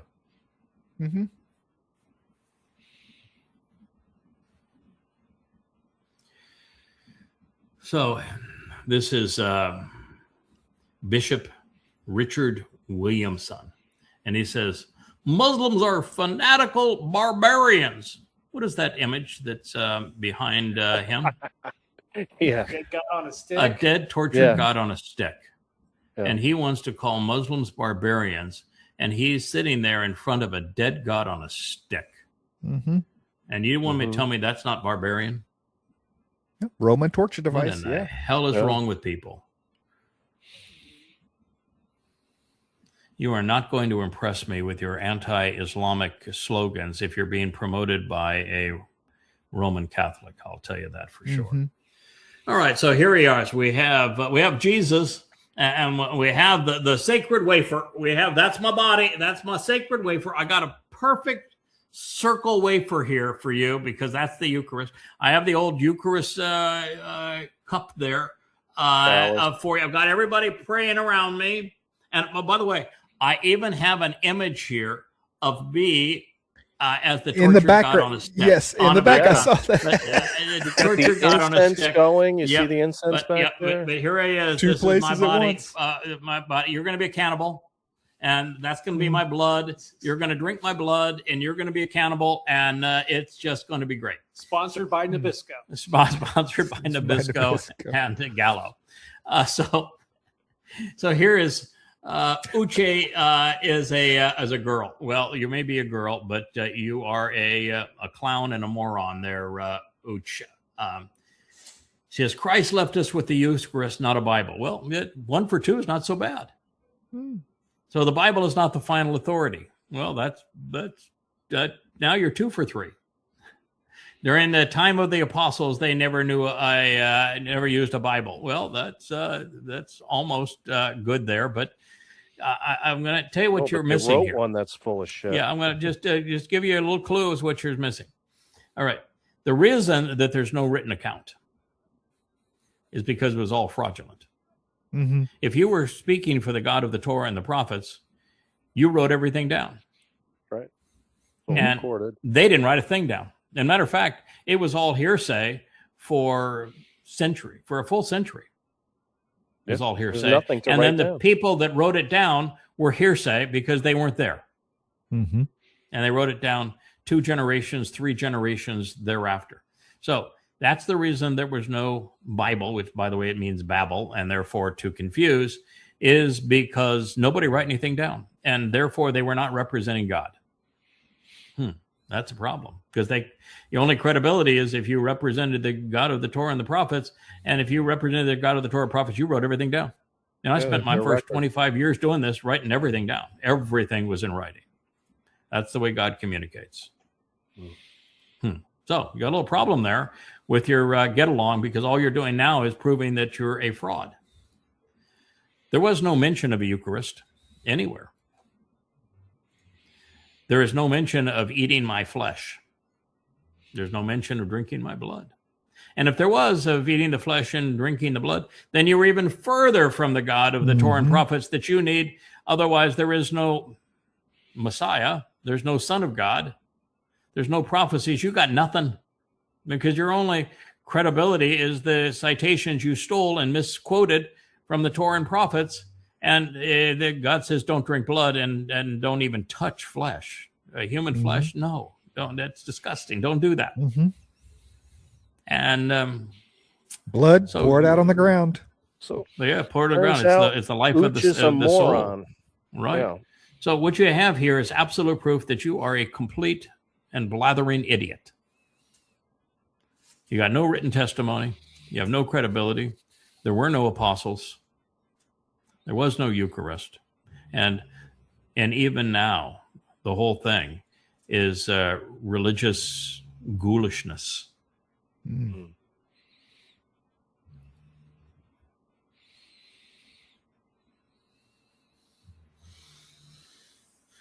Oh, yeah, so here's those are the states that get their electricity from Canada. Minnesota, Vermont, Washington, New York, Maine, and Michigan. I'm safe. Turn off the lights. And, if you go in the West, California, Arizona, New Mexico, Nevada, they're having rolling blackouts because they can't keep the lights on. America can no longer produce very simple things like electricity for people. They can't supply water for people. They can't supply electricity for people. Well, wasn't the big blackout that hit New York City actually a part of a switching plant that was in Canada, right? Yeah, back in this. Yeah, I mean that's what caused the back in the 70s or early 80s or something. Oh yeah, that one. The big blackout. Yeah, but of course, when the last time Trump was going to trade wars with Canada, they said, "Great, we'll just turn off the power to New York and Washington and Vermont and Minnesota and Maine and Michigan, no problem." Yeah, they are not on the national grid. No. So they can't rely on a Missouri power plant or anything else to go back to the East Coast. Well, plus the fact the national grid is Swiss cheese. America's infrastructure. It's electrical distribution, electrical manufacturing. We don't produce enough power.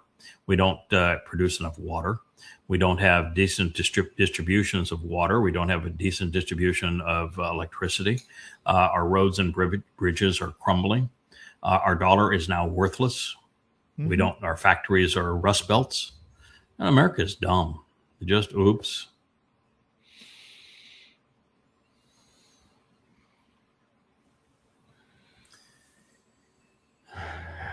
And here is how Canada gets its oil west to east. So it's showing the various pipelines that we have, but and some of these have not even been built. Some are anticipated, but the fact is that without Canada, our refineries have nothing to make, because the great idea of stealing the Venezuelan oil has not worked out very well. Most of their facilities are dysfunctional now, and there's just very little oil now that's coming out of Venezuela. Is that why we're taking their gold instead? Yeah, and so we're stealing their gold because there's not enough money in their oil. They got any cattle? You got cattle? You got any cattle? Yeah. Got any? How about aircraft carriers? We could use some aircraft carrier. They got any of them? Yeah, if you got any aircraft carriers in Venezuela, we could use some of those. I think his point here, because it's dark MAGA, is trying to say that in order for Canada to get its oil from east to west or west to east, whichever direction they're going in, it has to go through the United States. Like there's not already a agreement or a treaty, because they don't build a pipeline on the United States soil without an arrangement of, you can't just take our stuff at some point, right? But by the time that it crosses the United States has bought it. So what's your point? Well, there you go. Okay, sir. What do you got next? Oops, we're on his. There we go. Oh yeah, this is George Calloway is a raving anti-Semite, and I'm not sure ever has the full capacity of a human brain functioning at any time. But nevertheless, he is full of himself and quite a celebrity in his own mind. He actually is right on this. So I will differ with George on almost everything, including even here on accountability. The fact is, this is a decent piece to listen to. It's occasionally people get things right. The idea that the Russians are seeking to recreate the Soviet Union, I wish they were. I wish they would, but they aren't and they won't. The Russians are being attacked by us, not the other way around. The Russians have not done anything to us. It's the other way around. And for the first time, a British Prime Minister has admitted that we supplied the drones that killed a significant number of civilians in Russia just last week. These were workers in a warehouse, Russia's equivalent of Amazon, called Wildberries. And now ozone has also been the subject of an attack. Now, if I give a weapon to somebody, knowing that they're going to fire it and kill people with it, as it says in Scottish law, responsible for that murder. And so Britain has now admitted that it is jointly and severally responsible for a significant number of civilian murders inside Russian territory. Now, I pray that Russia will not act as it is now absolutely legally entitled to act and take retaliatory measures. I think that Russia should act. That if you don't have accountability, you have no justice.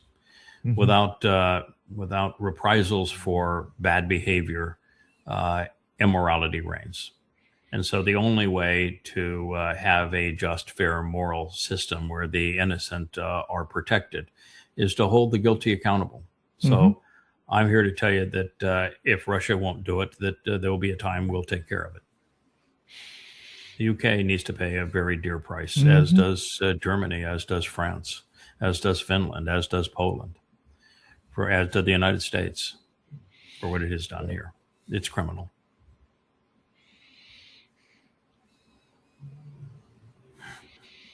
So this Twistian, wants to rename all 12 of the sons to create a prophecy that they're talking about Jesus. And every translation of the name is bogus. Benjamin, Reuben, these are not good names. These are not pleasant. No, right? no. And so, they do not have a prophecy of Jesus. There is no Jesus anywhere in the Torah and prophets. Not a mention by any name under any shape of form. And, there is no born to us and Reuben. It's Ra'ah, which means see or witness, and Ben, son. So it is witness the son. So to say is born to us is a pile of shit. Religious nonsense, yep. But it goes all the way down. Judah is praise the Lord? No. It means goat in Yahweh. It means blessed of Yahweh. Yeah, beloved of Yahweh. I mean, every bit of what you have here is utter hogwash. Benjamin, Benjamin, son of righteousness. Everyone knows that the Benjamites. No, Oh, son yeah. of righteousness. Bullshit. No, and he was named Ben-Oni. Mhm. You know, Son of my son of affliction. sorrow, son of agony. Mhm. It was a piece of shit named Yaaqob that renamed him Right Hand. But even in that, I'm writing on the statement about you should not commit. It's always translated adultery, although off can never be translated adultery in the sense, the meaning of the English word. So I'm proving that, and I went through it many places to say no. What he is speaking of, you should not consistently be unfaithful and disloyal to the covenant, is what it says, and it's defined everywhere throughout the Torah and prophets that way. But then, because of the fact that twisted morons want to demean homosexuality, I decided I would go and tackle that as well.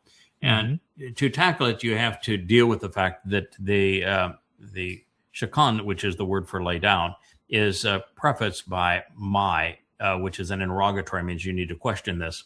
So question why you would lay down is the word that is used to say in English translations, they just butcher it to say you can't lay with a man like you would a woman, but that's not what the word means. And the context of where Yaaqob uses the word, that the first use of the word in the Torah, is so reprehensible that, I wanted to puke yesterday. I just wanted to puke. And I just said, God, how in the world could you have continued a relationship with Yaaqob? I mean, he is, I know you called him a worm, but he's worse than that. The story of how the word that is used to falsely demean homosexuality is derived is that when Rachel, who was also a piece of shit, she was into bleeding on idols and lying, and she was terrible to her sister. When she died, delivering birth to Ben-Oni, and Yaaqob didn't even have the decency to keep that name. Your wife dies delivering your kid, names that kid, and you went and changed that name? What a scum. That Yaaqob decided that Bilna, the sex slave, would be elevated to the position of Rachel rather than him going and treating Leah decently for the first time in his life, because he was just nothing but abusive to her. And so that's his decision. It's a horrible decision. But keep in mind here, Yaaqob is a horrible son because he cheated his father, lied to his father, deliberately lied and cheated his father. He is a horrible brother, deliberately defrauded his brother. He is a horrible husband, and he is a horrible father. He is the exemplar of how you can butcher every one of those things. He was disgusting at all levels of family existence. And so Reuben was his firstborn. And so he condemns Reuben. So the very asshole that goes off and condemns his brother and steals his brother's right as the firstborn, Esau, and connives a scheme with his mother against his father and against his brother to steal the birthright of his own brother, steals the birthright of his son, Reuben, who was born of Leah and who knew what his father had done was repulsive. And so Reuben says, all right, I'm going to demean you. I know how to rise above all of this. He went in and he Mishkan, the concubine. And so it is, and it's the commentary around it says that you degraded me by rising up above me in this situation. Goddamn right he did. And for good reason. You were scum. And so he says to Reuben, his firstborn, you're not going to survive. You won't even be part of the remnant in the end. You're going to be destroyed. It's not that he gave him an inferior blessing, which is what he forced on his own brother.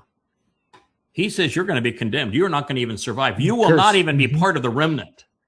And so I'm saying, God, why would you allow somebody like this even to be around you? What in the world is going on here? And he says, think of your name. Okay, it's the man from Edom. Oh, so with the man from Edom who restores the remnant, he takes it right to Yaaqob. Mm-hmm. It's the restoration of Esau's birthright, demoting Yaaqob by the very man who has demonstrated what it is to be a son, what it is to be a father, what it is to be a husband, is taking it to Yaaqob. Yaaqob gets diminished in the end. That's the whole plan. He says, no. So we agree. Yaaqob's a worm. So why do you think of all the names I could have chosen for the man that saved the remnant in the end? And I chose the man from Edom, which is a descendant of Esau. Mm-hmm. Then you may say, well, why did God say I loved Yaaqob and I hated Esau? Because it's in the last of the prophets. 1,500 years from the event. He's not speaking of either man. Mm-hmm. He's speaking of what came out of Yaaqob, that he tried his best to love Israel, and Israel treated him like shit. And he tried his best to foreclose on the Islamic assault that came from Esau and Ishmael. It has nothing to do with those two individuals. Mm-hmm. And God has many, many times when he says, I really hate Israel, but he's going to resolve that because Israel's going to resolve it. And that's why he says, I'm telling you here, it's not appropriate for you to hate Esau. He tells Israel that. This is a really bad thing for you to do. Because in the end, it's Esau gets to replace Yaaqob at the birthright because Yaaqob was such a worm. But when you think about Reuben and the 12 sons, that story comes to mind. And that was quite a learning experience yesterday as I was trying. I don't want to be anywhere near that man. I really dislike him. Mm-hmm. He, my sense of values, he offends in every which way. So I don't want to, he's not a man from my point of view. Not somebody I ever want to know or be around. And so I said, God, what do you want from me in terms of, I don't want to restore this. And I said, check your name again. Who are you prophesied to be? Don't I restore the remnant? The very thing he says will not happen. The Reuben won't even be part of it. The very condemnation he makes, isn't that resolved by the man who comes from Edom? Yep. Yeah. We're gonna right the wrong. That's profound. Wow, isn't that profound?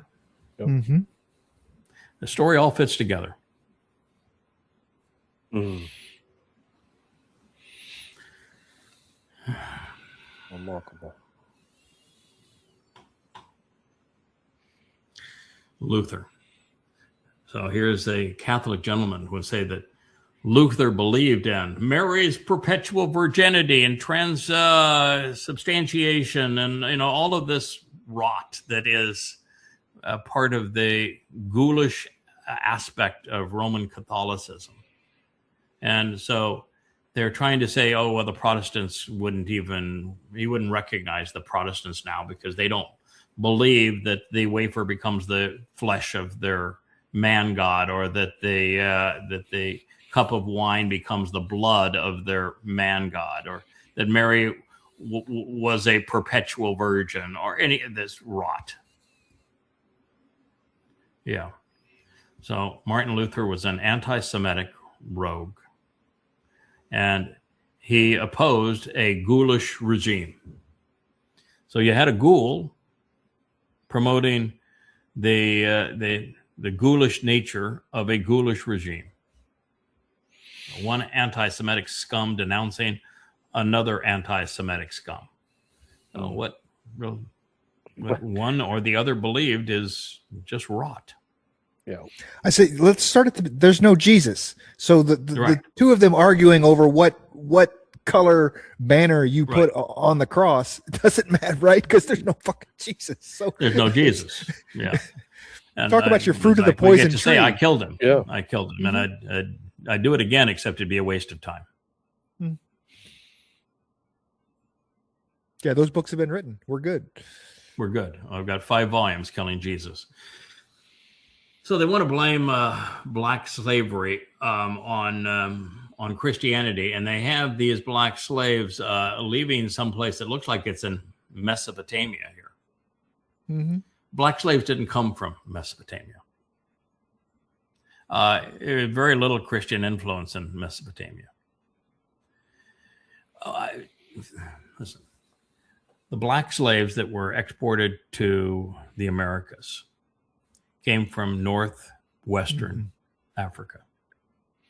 At the time of the slave trade, there were no Christians in northwestern Africa because while there had been, the Muslims killed them all. And so you only had one religion in northwestern Africa. It was Islam.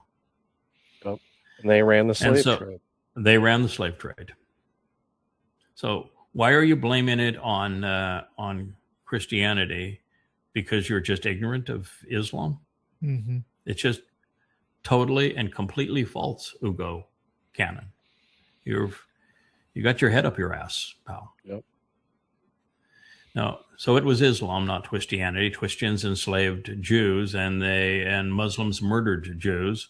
But in northwestern Africa, there were no Muslims and no Christians. I mean, there were Muslims, but no Christians.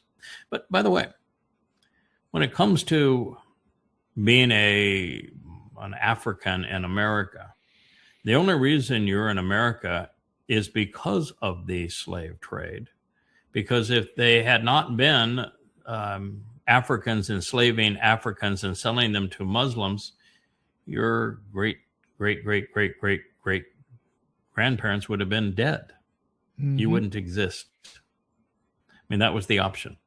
So the option is, do you want to be dead or enslaved? I'm telling you, I'm not happy with either option, but those are the options. I didn't make the rules. Mm-hmm. I'm just telling you, those are the rules. So if you were a black person in America, the option, you're only there because of the slave trade, where you would not have been there had there been no slave trade, because the Africans would simply, in their tribal wars, would have killed your great ancestors.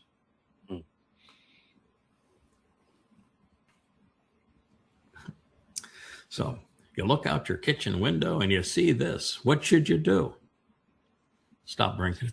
Stay off the sauce.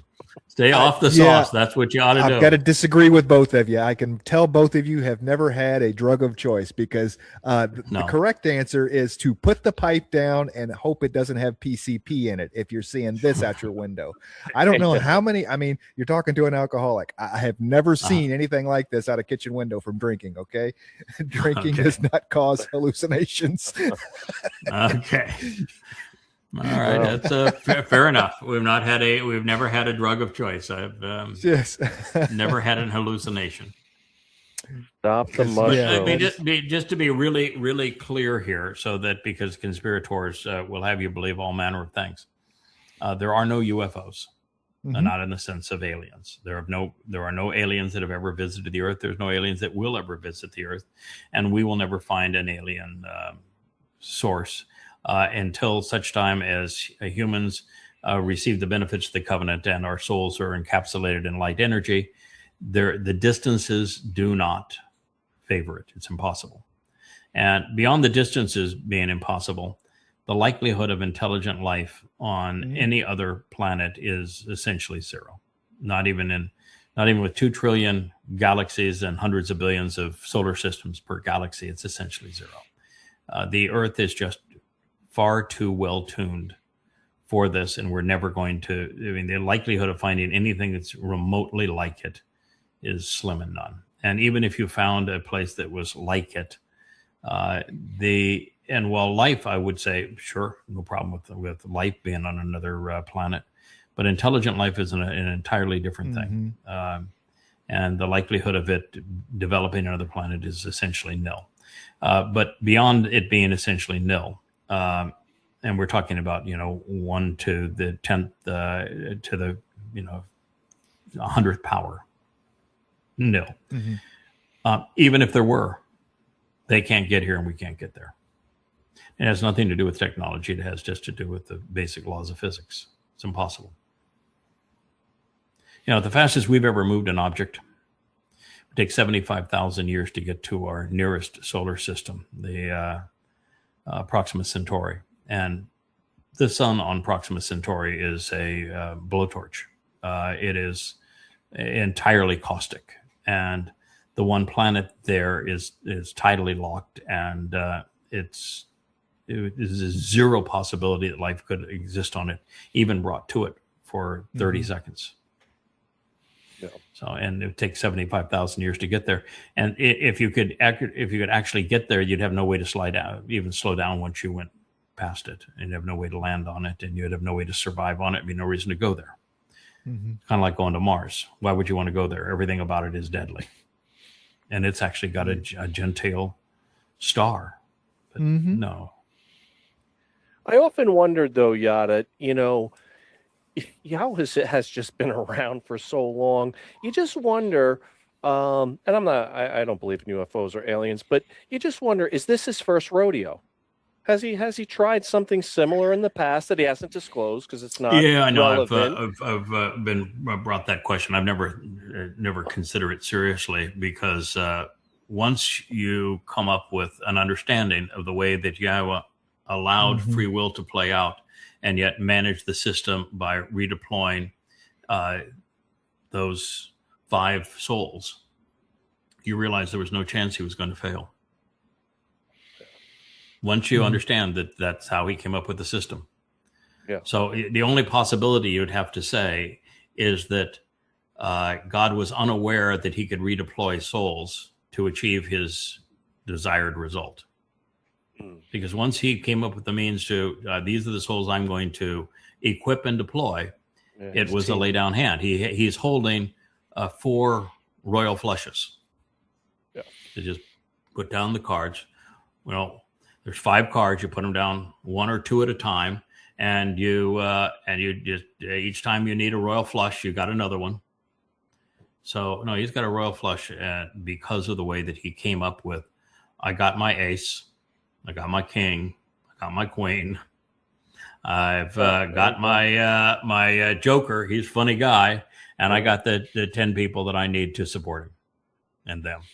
And so once God came up with that plan, it was. He had absolute assurance that he was going to succeed. Yeah. And, you'd have to also keep in mind, what is success from Yahweh's point of view? He doesn't like people. So he loves his firstborn son. Well, we're going to spread them all over the universe, right? I mean, they're bad enough on one planet. Why are we going to? God realized that a lot of people are bad people. So if I have a few people that really prove that they're worth trusting, then we'll have a grand old time. It's a big old universe. We can do marvelous things together. We'll have real fun together, spend quality time together. And really, I would have been happy just having my son, but I couldn't have my son unless I had these others making the contribution. And they made it more fun anyway for me, more interesting for God.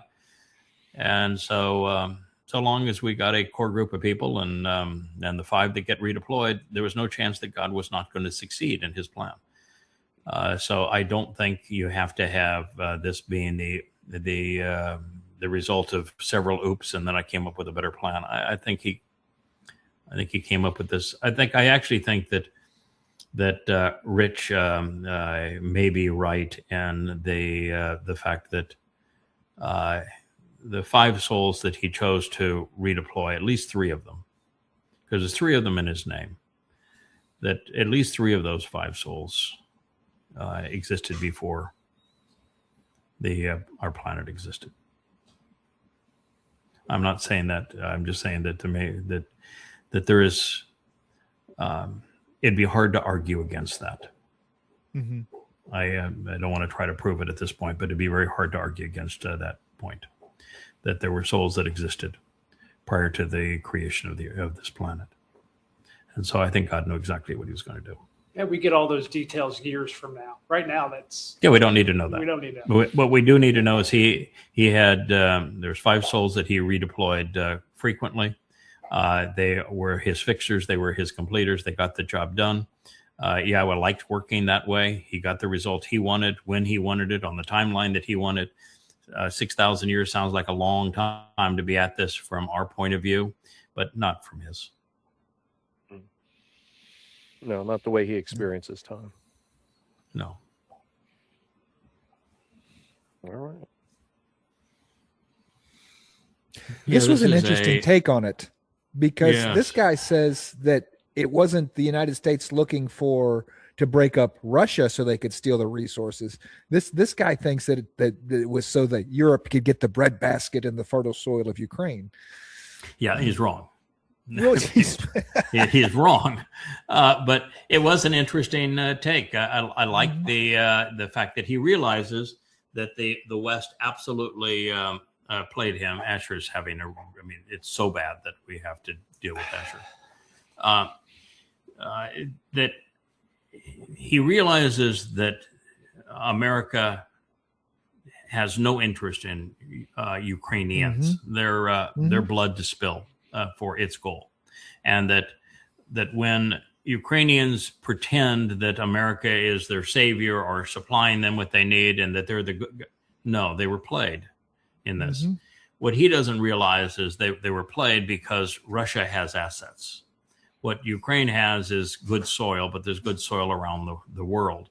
What Russia has is gas and oil and gold and titanium and all these kinds of things that people need, and the rare earth. So it was to control Russia, was the whole purpose of this war. And it goes back 20 years ago.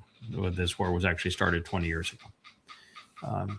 But I'd play a little bit of it. You just hear him, because some of what he says is true. I don't think Ukraine exists anymore. They just haven't told the Ukrainians yet. Mark my words. You might want to screenshot this, because what I'm about to say isn't a theory in my mind. This is happening right now in real time. And one day everyone's going to look back and go, how did we not see that? I really don't want to do this video, but I have to. I also know this is going to be tough for a lot of you. So stay with me all the way to the end, and maybe you'll see it too. As you may know, my wife is Ukrainian. Her family goes back generations in Ukraine. Real people, real roots, real history, and that fertile soil. And when we brought them here to safety, they thought they were escaping a war. What they didn't know is that the war came specifically to make them leave. They weren't casualties of the conflict. They were obstacles to it. Think about it for a second. If you wanted to take over a country, the land, the resources, the entire future of a place, but you couldn't just walk in and take it, what would you do? You'd fund tension.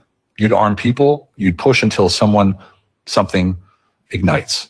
And when it does, when the bombs are falling and the cameras are rolling, you don't send your guys in. You send their guys in.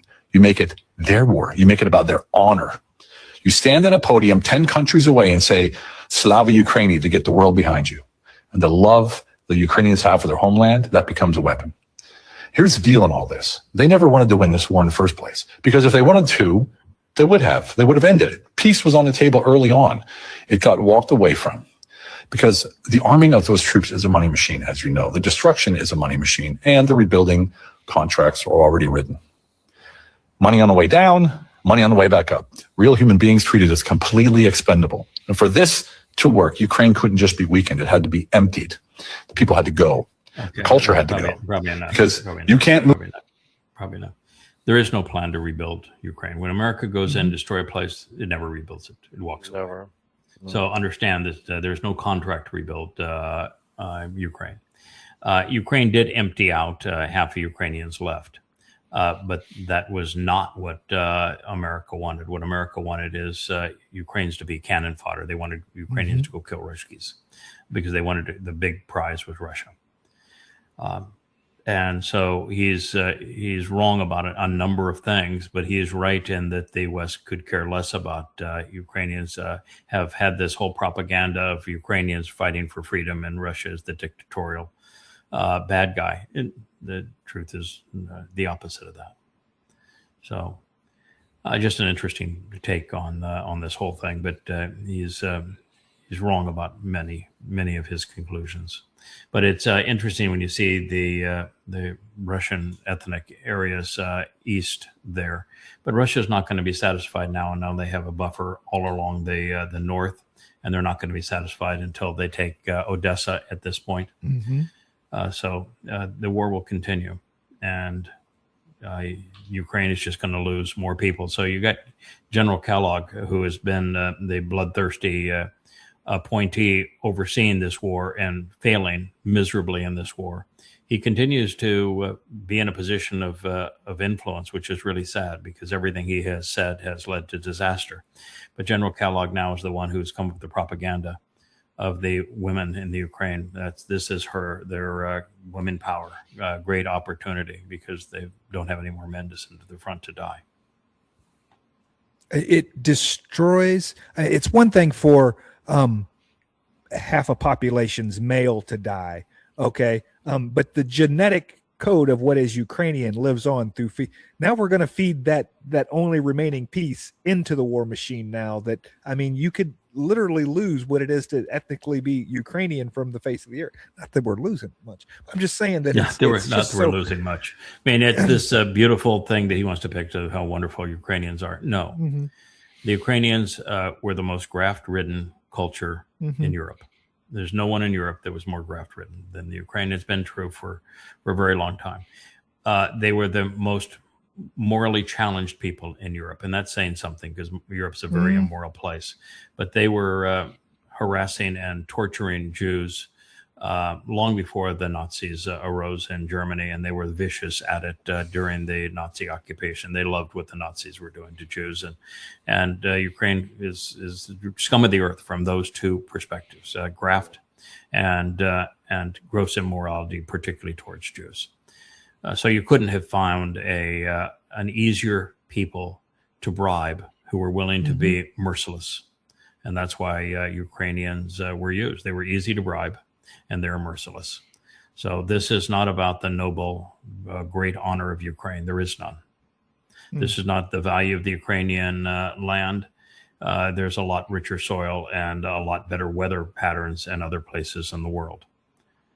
This was all about using Ukrainians to kill Russians. Mm-hmm.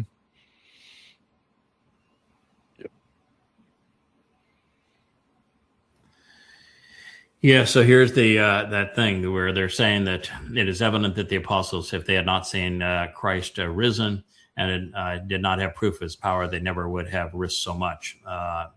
And that was St. John of Christendom. This is John the golden mouth. This is the John that was the we hate Jews, we're going to kill Jews, we want to torture Jews. He was one of the great anti-Semites of all time. And what he was saying was absolutely and unequivocally untrue. There was no documentation on how first of all, there's no documentation on Jesus even existing. Right. There's no documentation on Jesus having any apostles. There's no documentation on how imaginary apostles of imaginary persons died.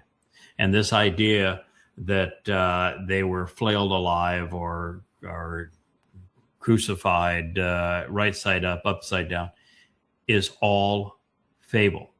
So what they did is, since they have no credible reason to believe any of this, they created the credibility here by lying about Jesus, lying about the apostles, lying about their deaths, and then saying, see, their deaths prove that there was a Jesus. Just proves they're dumb. It just proves they're dumb. Oh. So because that guy fell for the scam, I need to fall for it too. Is that their argument? Yeah, and oh, by the way, proof that you were part of the scam is you were flailed alive. Yeah, your God is so terrific that he died on a torture stick and your God was so feeble that men killed your God. And now you prove that you've got this great religion and this great guy because you're flailed alive. Mm-hmm. Okay. Yep. Swell. Christians, especially Catholics, are so proud of this legacy. Like I said, they have encyclopedias of saints going through all kinds of stuff. To them, this is it. This is proof. But this is what happens when you're religious. This will serve as proof to you. It isn't proof. It's anecdotes. Most of this stuff, Yad, is not even verified. These are stories. That's correct. Well, that were told by essentially, Eusebius. none of it is verified. It's all a lie, and so they're using lies to prove a lie. Think about what is that lie verified? is. And you'd be correct. Even if it were true, it would be anecdotal, which would have no value. That's right. But even Because look at what the subject is. How do you sell this? How did this sell? Man is sick. Yes. How do you sell this? How do you say, boy, I really need to believe in that because maybe I could be flailed alive too? When the alternative, where you going when the with this? alternative, Dode says in 91st Psalm that if you're with Yahweh, He's with you. You don't stub your toe. You don't fall. Right. You don't worry about arrows. Right? Yeah. That's the alternative. But hey, flayed alive. God says, if you're with me, I'm your protecting cross. you. Alive. If you're with me, I'm protecting you. But this other dum-dum, you're with him, or you get flailed alive. Really swell. I want to join that one. Or, if anecdotal evidence of martyrdom proved anything, then we should all be Muslims. Uh-huh. Right. It's just goodness. mind-bogglingly stupid. Talk about stupid. This upon this rock, and you are Peter, and the Christ, the Son of the living God, I will build my church. This is the dumbest conversation ever recorded that didn't take place. Agreed. Dumbest conversation ever recorded that didn't take place. That's right. It was written by Eusebius in the 4th century. It was backfilled into Sinaiticus and Vaticanus, which are the most absurdly corrupt witnesses, so that they can't even be considered among the early 69 codices of the Christian New Testament, because this doesn't exist in any of them. Prior to Constantine and Eusebius, the conversation didn't exist. Mm-hmm. Eusebius wrote it in the 4th century, and the first place it appears is in Sinaiticus and Vaticanus, which are mid-4th century codices. And they are so copied over and so changed with so many erasures that they have zero credibility. But that's the first place it appears. So the single most important conversation in your religion didn't appear until the 4th century, 3 centuries after the fact. Mm-hmm. And you want to believe that that conversation took place. And then, of course, the location, it's presented near a city that never existed. Mm-hmm. And in front of the gates of hell. And So the whole conversation is presented in front of the gates of hell and identified with a city that never took place. And then you have, in the last week of this mythical man God's ministry, where he claims to be, you're claiming him to be, he never made such claims. You're claiming him to be the Christ and the Son of God. He actually asked his non-existent disciples, so who do you think I am? Mm-hmm. So for 3 years, they didn't bother to ask. They're following him for 3 years, and he never bothered to tell them. What in the hell are you doing following this guy all around Judea, and you haven't even bothered to ask, oh, by the way, who are you? Mm-hmm. why are we here? I thought we were on a Why fishing are we trip. here? What are we doing here? What is this? What's going on here? Never once around the campfire to said, hey, Mm-hmm. who are you really? Right. That's what you have to believe. Mm-hmm. And then when he tells them, they're sworn to secrecy. Oh, then you allegedly have a man that is referred to as Peter prematurely, because you didn't keep in mind, oh, wait a minute, there wasn't a Peter at that point. He was Shimon. And he says, you are the Christ. Say what? What? That's like saying, you're the bugaboo. Donkle-dooter. You're the Yonkle-doodle. Yeah, you're the Yonkle-doodle. There was no prophecy of a Christ. There wasn't even a prophecy of a returning Messiah. So to say you are the Christ is to say you're the Yonkadoodle. I mean, I know it all the time. You are the Yonkadoodle. So what kind of a stupid statement is that? And by the way, he doesn't quote a passage that says, oh, yeah, you're this one that was predicted here. Let me cite the place where there was a Christ predicted, or even a Messiah predicted. Let me show you where there was a predicted Messiah. No. And the reason they don't quote it because it doesn't exist. And you say, well, you're the Yonkadoodle. I knew it all the time. And what's the first thing that the Yonkadoodle says? Don't you dare call me the Yonkadoodle. Don't you ever mention that, because bad things will happen if you call me the Yonkadoodle. So now you have the religion about having a Mr. Yonkadoodle and about Yonkadoodles everywhere. And the very word Yonkadoodle means I'm drugged out of my mind. Yeah. I mean, it's the dumbest conversation in the history of dumb conversations that never took place in front of the gates of hell, that shows that it's impossible that the Christian narrative is legitimate. And then to make it worse, and the next breath after the Yonkadoodle, you have the Mr. Yonkadoodle turning to the guy who came up with the Yonkadoodle quote that he said, don't mention anybody, telling him he's Satan. I mean, that's the next line. He is Satan. And then somewhere, the Yonkadoodle is going to have Mr. Yonkadoodle, who's been with him for 3 years, who doesn't have a clue who he is. He's so stupid that he doesn't have a clue who he is, that Mr. Yonkadoodle never bothered to tell him. And he is now going to run heaven. Says that's what he's going to do. He's going to run heaven. Whatever he wants to do in heaven, that's what's going to happen in heaven. He's going to run heaven. He's going to run earth. But guess what? Mr. Yonkadoodle never did, or Junior Yonkadoodle, never did run heaven or earth. What in the hell? Talk about stupid. Good God.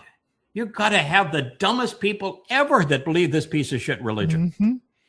And without this line, you got no Mr. Yonkadoodle. Abbott and Costello was a better doesn't shtick. Exist. And there is no church, by the way. And by the way, he didn't say church. Even in the Greek, there's no word that's even remotely akin to church. And what in the hell is the rock? Oh, it's cockamamie. And then they want to say you're the son of the living God. And then they want to, at this same Eusebius and Constantine at their Nicene Council, changes a person who never claimed to be God, turn him into God, never even claimed to be the son of God, never claimed to be the Yonkadoodle. And they turn him into a God, as if God could become a man. And by the way, right after this, Mr. Yonkadoodle was crucified. Great. For nothing. For what? Being the Yonkadoodle? Apparently. You think Rome had a ban on Yonkadoodleism? Zero Yonkadoodle policy. No Yonkadoodles, man. You can't be the Yonkadoodle. Oh, man, I heard that prophecy of the Yonkadoodle. That's bad for Rome. Right. What was that prophecy again about the Yonkadoodle? I don't know where that was. Can you tell me where it says there's going to be a Christ here? You're right. Yeah, where is there going to be a Christ here?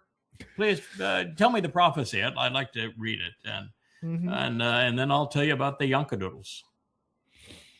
You are the Yonkadoodle, son of the living God. I'm going to build my my thingamajiggy on this because I really don't have a word for church. So it's just, we'll build my thingamajiggy. That'll be just fine. And that thingamajiggy, of course, is going to persecute my people. And it's going to steal my people from me.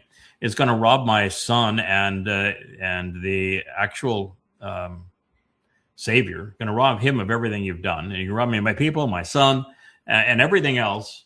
And I'm going to build I'm going to switch to a church, even though I never mentioned a church. I'm going to have original name Christianity, even though I'm anti-religious.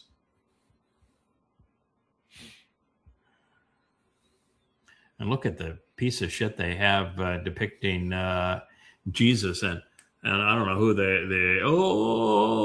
and by the way, with the gates of hell, it was a cave in the background that this took place. Maybe you want to read your own scripture. How come I know your scripture better than you know your scripture? And the origin of it and who wrote it and when they wrote it and how stupid it is.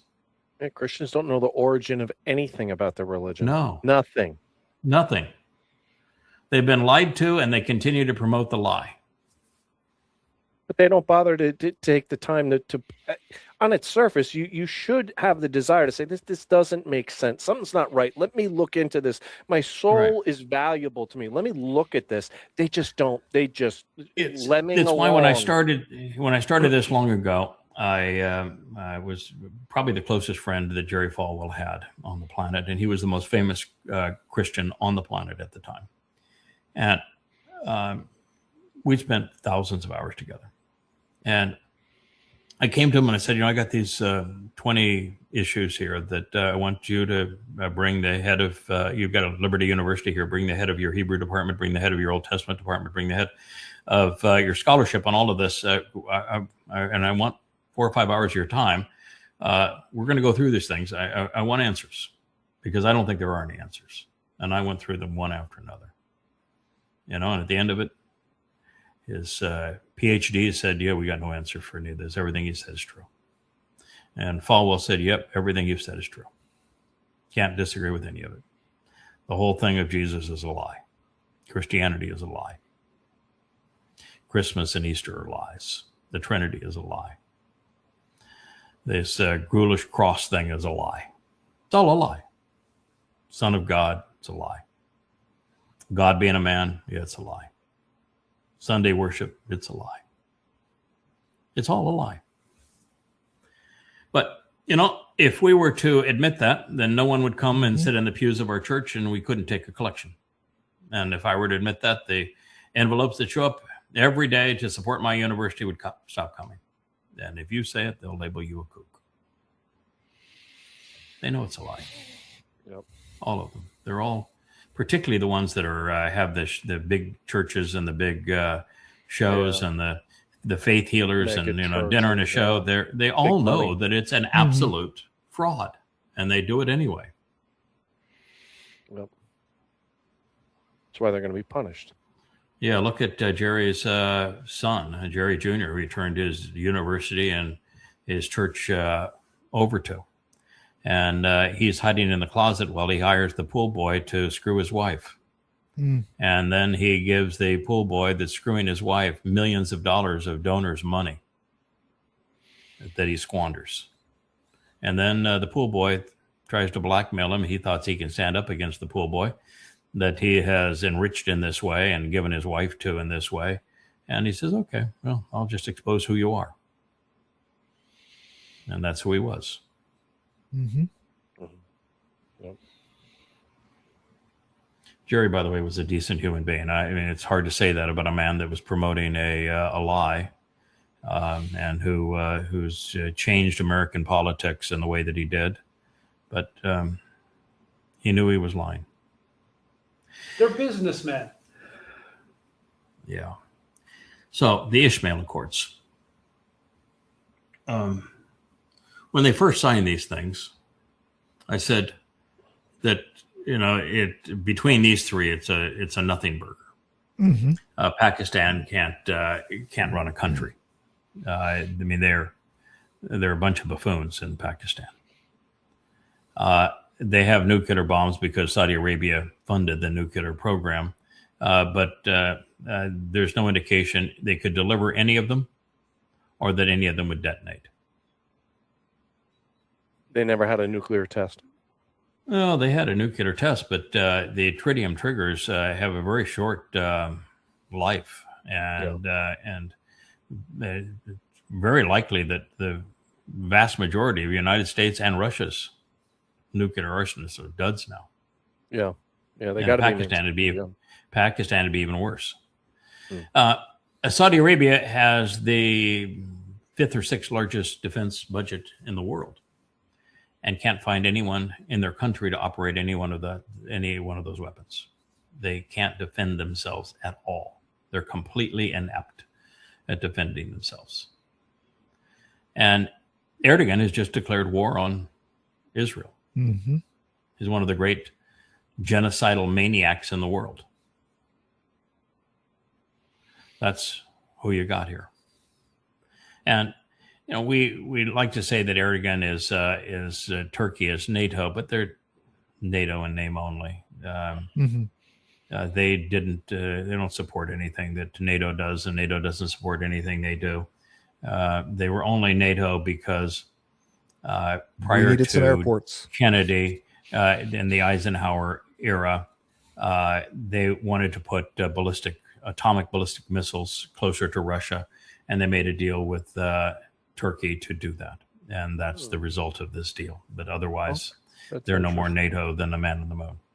That's right. And he is a genuine scum.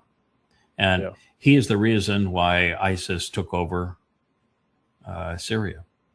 Mm-hmm.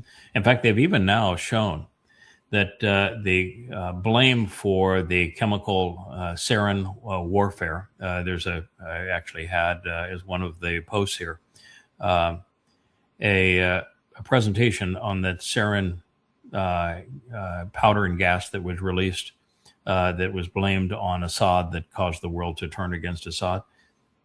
The whole world, the Russians, the United States, the Europeans, all tested it. It wasn't from Assad. No, it was in the hands of al-Nusra Front, which was what America was using to go attack Assad's regime. And it was Saudi Arabians had their hands on it, but mostly it was Turkish origins. And they knew it, and they lied. And so we have Jalani, who is the Islamic State, is now the head of Turkey, and we've removed all terrorist designations from Syria now that their president is the Islamic State, who was responsible for the gang rapes and murders of the city en masse. This is how far we have fallen. But because America with Trump, has shown itself to be completely inept and had its bases destroyed in the Middle East, and has cratered the petrodollar and shown itself to be an unreliable partner, these countries have formed what they call the Mecca Accords. We'll call them the Ishmael Accords. And they have absolutely unequivocally offered them to Iran. And Saudi Arabia is desperate. MBS knows that he's not going to become king, and he won't survive if he can't figure out a way out of this. So the first thing he tried to do is partner with the Pakistanis because he can't he has no way to use any of his weapons. So he thought, well, I'll sign a deal with the Pakistanis. They have some military capability. They really don't, but sounded good. And then he expanded that. So let me bring Turkey in, but Erdogan is one of the most unreliable people on the earth, and he has a messiah complex. That's not going to work well against a guy that has an ego the size of MBS. But nevertheless, they formed that. And then the day after they signed it, the Houthis proved that it was invalid. Mm-hmm. And you say, okay, we'll just say this was a joke. But not when they invited Iran. And Iran is genuinely considering it. Because if Iran is brought into it, it will mean that Pakistan, who Iran could really use as an ally, because they control all the coastline along the Arabian Sea after leaving the Persian Gulf, and with Iran as a stout ally of Iran, America's blockade is worthless. Mm-hmm. And if Saudi Arabia joins, Saudi Arabia still has some money, even though I think we reported yesterday. If not, we had a conversation here about the NEOM project is gone. $50 billion toast. MBS is on a shoestring. That was his project. It's completely dismantled. It's not just no longer being built. They've gone back and they've scraped and tried to cover it all up. Completely gone. And he has this $50 to $150 billion defense budget and couldn't do anything to protect his country. So he's in serious trouble, and he can't export his oil. He's really in trouble. But Iran needs access to markets, and if they could do an Ishmael Accord with Saudi Arabia, and Saudi Arabia becomes essentially a vassal of Iran, that changes things considerably. Turkey's economy is in free fall. I've followed this because I like boats. I mean, boats are just man of the sea. I like them, and Turkey was one of the places where they were making many of the world's nicer yachts. It's all shut down. They're because their currency is worthless, and they can't honor any agreement. So it's all shut down, gone. And so we have somebody that has lots of money, 3 countries that need money, a country that knows how to build weapons and wield weapons, and 2 countries that know nothing about those kinds of things, and a 3rd country, we'll see. We have no idea whether the Turks can fight or not. But now Erdogan is threatening war with Israel, calling Hamas the great liberator. So literally threatening war with Israel, and they own Syria. And Saudi Arabia that's desperate, but still has some money.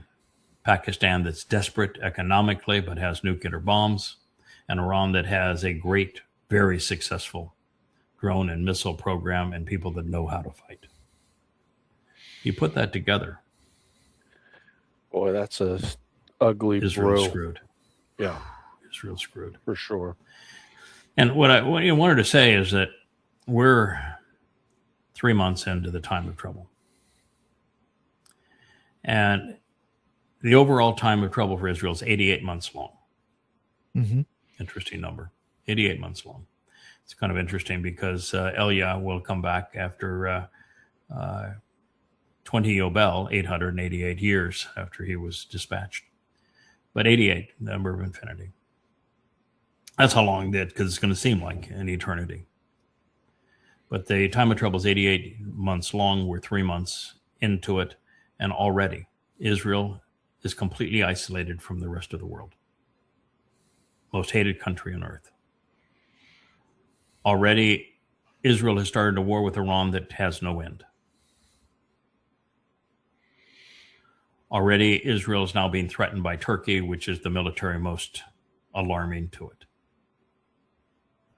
Already Israel is in a house-divided election cycle that no one can win. And all the while you've got Israelis pounding their chest, telling you how wonderful they are and how tremendous God's going to be to them. And God says, no, not only in Hosea, but also in Yirmiyah, I've divorced you. I'm done with you. Your religiosity is just too dishonorable. I'm not going to be around you. And yet Israel is such that to be a Jew now is equated to Judaism. And God says, that's the reason I divorced you. And so there's no God protecting Israel. They won't listen. They're belligerent. They think Netanyahu is their savior when he is destroying them. They're a vassal of Satan. And in a country that is their only last quasi-ally, even though they're a vassal of that country, you have the vice president saying, you're shit. We don't want to be around you anymore. You need to kiss our ass. And the president of that country that betrayed them in the memorandum of understanding on Iran and is ultimately going to checkmate them. So we've just 3 months in. and Israel's cooked. It's a lay down hand by their adversaries. And this particular situation, if Saudi Arabia can pay enough money, and if Erdogan can stand the ego, and they bring in Iran with the kind of deal they'd have to cut for Iran to be part of it, because Iran is the muscle. Mm-hmm. Wow. Does it ever change the world as it was known? And it assures that the United States has no influence again anywhere in the Middle East. Mm-hmm. Yep.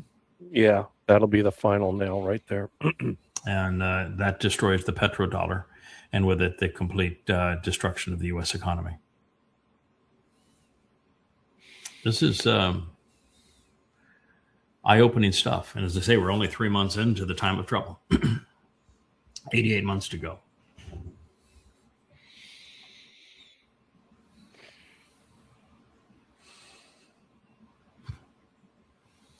Faith is so stupid.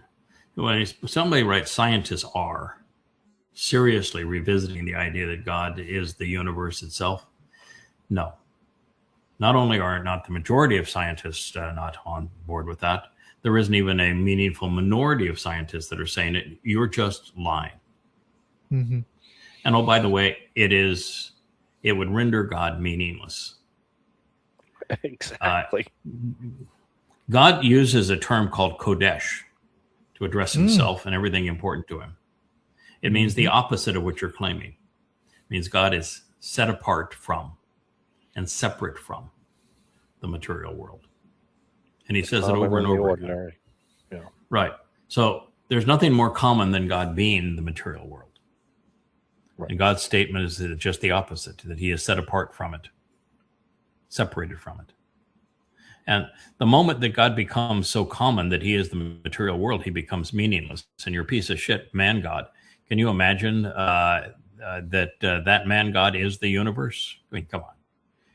You've rendered the entirety of God into the body of a man that men killed. And you've given him a crown of thorns, and you leave him nailed to a torture stake. And you want to claim that is the essence of the universe? That man couldn't save his own life. Mm-hmm. And he couldn't write anything down. He was incapable of writing a written legacy so you'd know exactly what he was about, because he actually didn't exist. And you want to make that piece of shit the equivalent of nebula and galaxies? This is really stupid. This is an odd strain of religion. You know, most religious, they need a God, they need all kinds of rules. But then you get into New Age and spiritualism, and these guys have assigned God anonymity. He's a giant nothing burger in the sky. He's everything. He lift up a rock and I am there, it says in the Gnostic Gospels. Look over here, I'm there too. But this is definitely a strain of religion that doesn't fall into that normal category of Christianity, Islam, Judaism. These are New Agers. Well, this one, while there is a New Age spiritualism that has existed from some time, as you described it, it can't be equated to this post, because this post is the post of the God wearing the crown of thorns. So this is man God here. This is Christian, mainstream Christian rot. That's a fair point. But they want their God to be omniscient and omnipresent and all that sort of thing. And the moment he ceases to be meaningful. If God knew everything, he would be no purpose for us. You missed the best part. Yeah. You missed and you are divine. So everybody's. Oh, yeah. So, yeah. right. Yes. Because God is in every pebble and Adam, you are divine. Yeah, of course. Yeah. See, this is where you need to learn a little bit of logic. Like if A equals B and B equals C, then A must equal C. These people make nexuses. All of a sudden, it's like conspiracy theorists. You're following them along. They seem to be onto something. And then they just take a wild turn. And it's like, where did you get that? How did you get from here to here? You know, but they bring you in with an interesting, compelling kind of story that's somewhat interesting. And then they always go off the rails once they get you pulled in. Yeah, well, I've never seen anything that's really particularly interesting in a conspiracy theory, other than reptilian overlords. Now with Trump being president of the United States and him being Satan, I'm beginning to say, well, okay, well, that's got some credibility. But chemtrails, you can't get there. No. There is nothing interesting that you can say that's going to get you from contrails to chemtrails. Nothing. Mm-hmm. There's nothing interesting you can say that's going to get you from vaccines being the single greatest proponent of life to it being a conspiracy con. I mean, all you got to do on that is go look at cemeteries before the advent of vaccines and see how many tombstones there are of children under the age of 5 that died versus today. So no, I mean, what are you going to do? You're going to take, so those are two of the biggies. Flat Earth, I mean, where are they going to go with that? Yeah. No, they're 9/11, that Building 7 wasn't hit by an airplane and it fell. So it must have been because the CIA it was the inside job. And so the CIA did it as an inside job. And the first building they took down was their own secret headquarters. And they mysteriously took it down because there was no airplane that flew into it. And at first, though, they wanted to deny that any airplanes flew into the other buildings. And there you are showing the actual videos of the airplanes flying into the buildings. And then they want to say that Building 7 was an inside job because it was hit by the airplane, when in fact, the fire and the debris from the towering buildings right above it fell upon it, and even the spire from the World Trade Center went in and crashed right into it, and the fire suppression systems didn't work, and they built the damn thing over the void of a subway station, such that the internal structure had no chance of holding up, and no water inside, and so there was no fire suppression, and they had these infernos raging above it, and that huge tower falls from 120 stories above it. And you're going to say, oh, well, miracle, man, must be thermite. They wrap the beams with thermite. No, I don't know where we would find anything that would be credible in a conspiracy theory. They start off dumb and they get dumber. You mean like 10,000 JFK documents that point to the Jews? Oh, yeah, like this one here, yeah. A CIA whistleblower, a friend close to the president told me that there are 10,000 JFK assassination documents that will never be released because every single one of them points directly to Israel. I mean, how much of a piece of shit, an anti-Semite, my life is meaningless. I've got nothing going, so I'm just going to hate Jews. Do you have to be before you're willing to believe that and then promote it? Do a video where you're going to put yourself out there and say, "Oh, I'm really stupid." Oh, good grief. Unreal. There's only one, and always only been one, rational explanation as to why JFK is dead. And it has nothing to do with Oswald. And it has nothing to do with Ruby. And it has nothing to do with Israel. The people that run the United States, and have run it for a very long time, are not elected. They hang out in places like the CIA and the NSA, retired generals, and they are owners of large military industrial conglomerates. And they make it really clear it doesn't matter, and Putin's been very clear on this, it doesn't matter who's president. You get a visit from one of these folks and says, just want to let you know that congratulations on your victory. We arranged it. And now that you're here, these are your parameters. I don't care what you said you were going to do. This is what you will do. And you're not going to do anything outside of those lines. Otherwise, you're going to be the next JFK. It was an inside job by America. They didn't like the fact that he stood up for racial minorities. They didn't like the fact that he was opposed to removing the United States from the gold standard and going to a fiat currency that they could manipulate. They didn't like that he didn't want to go to war with Cuba and Russia and wanted to settle that peaceably because there's no money in that.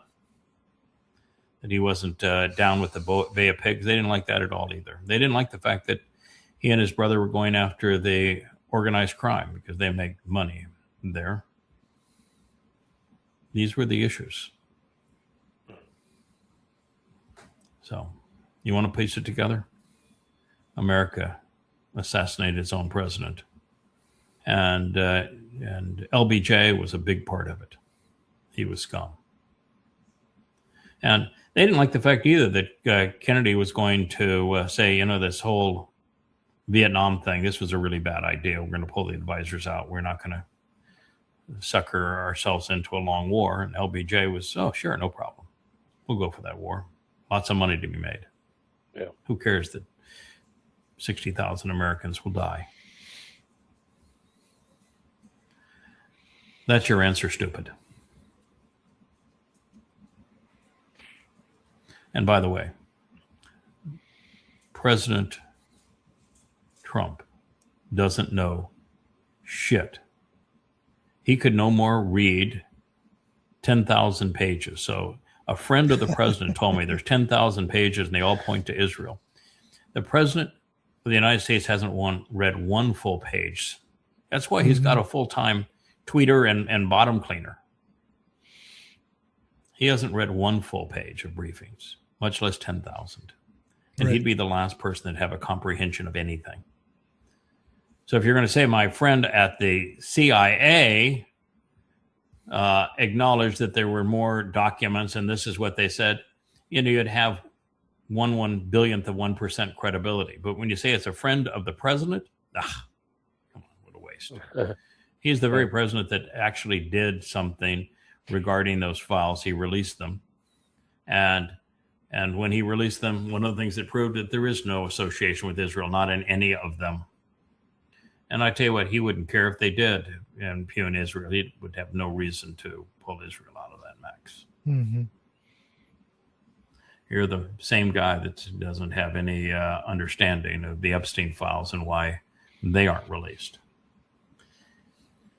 So Richard was one of the good guys. Not anymore. The mood is shifting across the United States. People are finally seeing the so-called closest allies, what it was, not a partner, but a liability, can no longer be excused or ignored. He's saying he hates Jews. Mm-hmm. And I don't care what you write about.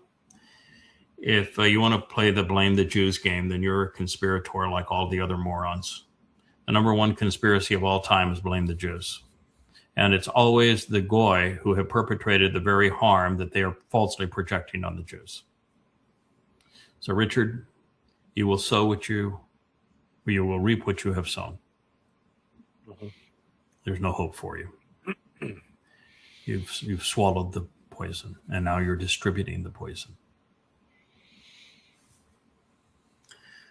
Oh, wow, we've gone a long time here. So we'll just say goodbye on Islamic. Islam is a satanic death cult. That is true. Allah is Satan. That is also true. Muhammad wasn't so much a false prophet as he was no prophet. He was a rapist and a pedophile and a terrorist and a con man and a thief, mass murderer, slaver, human trafficker.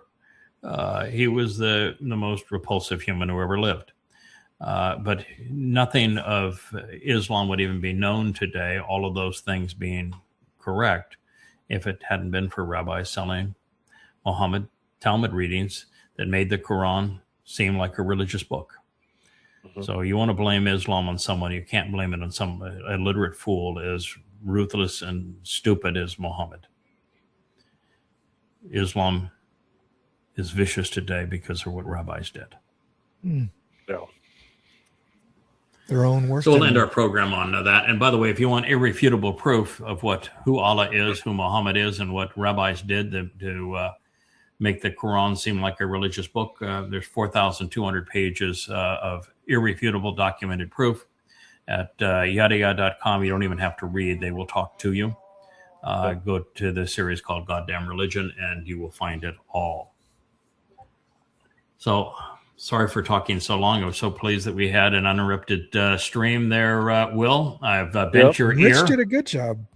Yeah, Rich did a good job. We had He always does a good job, that Rich. 42 stream saves and 13 seamless failovers, meaning it totally failed on one of the sides, but it brought it over to the other one. And so what he's saying is that we had 42 saves. Yep. And in one case, we had a one of the satellites completely failed on us.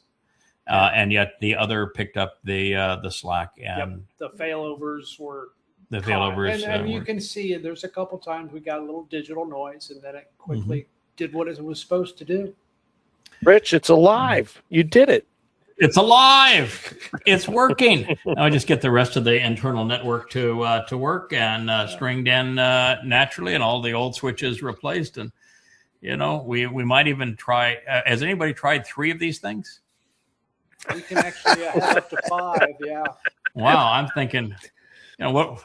The money that's still in the accounts. What good is it going to do anybody? It's let's go. Can't take it with you, right? Can't take it with us. I got to find a router that'll support 3 or 4. Oh, so the router you have is only it only does 2. Only does 2. It'll bond 2, but I could technically, within the account, I could still tie a cell phone to this and another Wi-Fi system that was separate. So I might find a way. I don't know. We'll have to see if we can get a third to be just even more stable. But one of the problems is we are on an island, and therefore we're reliant on Starlink. And Starlink is like everything that Elon Musk does. He gets it up. He has no customer service. It's totally overhyped. It's typically neglected. And while I'm glad that we have it, it's better than nothing. Sometimes it's no better than nothing, and it's a typical Elon Musk. I've got too many irons in the fire, and I don't even know what blaze to too many irons douse. in the fire and a chip in my head. Yeah, and a chip in my head. And stocks to hype that are priced 100 times what they should be, and who are going to fall 99% in the next few years. Yeah, he's not going to be the wealthiest man on the planet. Nope. All right. Well, thank you, gentlemen. All of Thank you, you, all three, for making this happen. We'll be with you later this afternoon. We didn't do one yesterday, so I could continue to work on Written in Stone, and so that Rich could implement his system. And we'll see. Rich may bring the system down to get everything glued together. And if he does, then we'll sacrifice the afternoon show to have more stability going forward. So we'll see how that plays out. But that was the reason yesterday. All right. Thank you. So good enough. Bye. Thanks. Hey there. Thanks for tuning in. That was Fetch. Gotta run now. Catch y'all on our next podcast.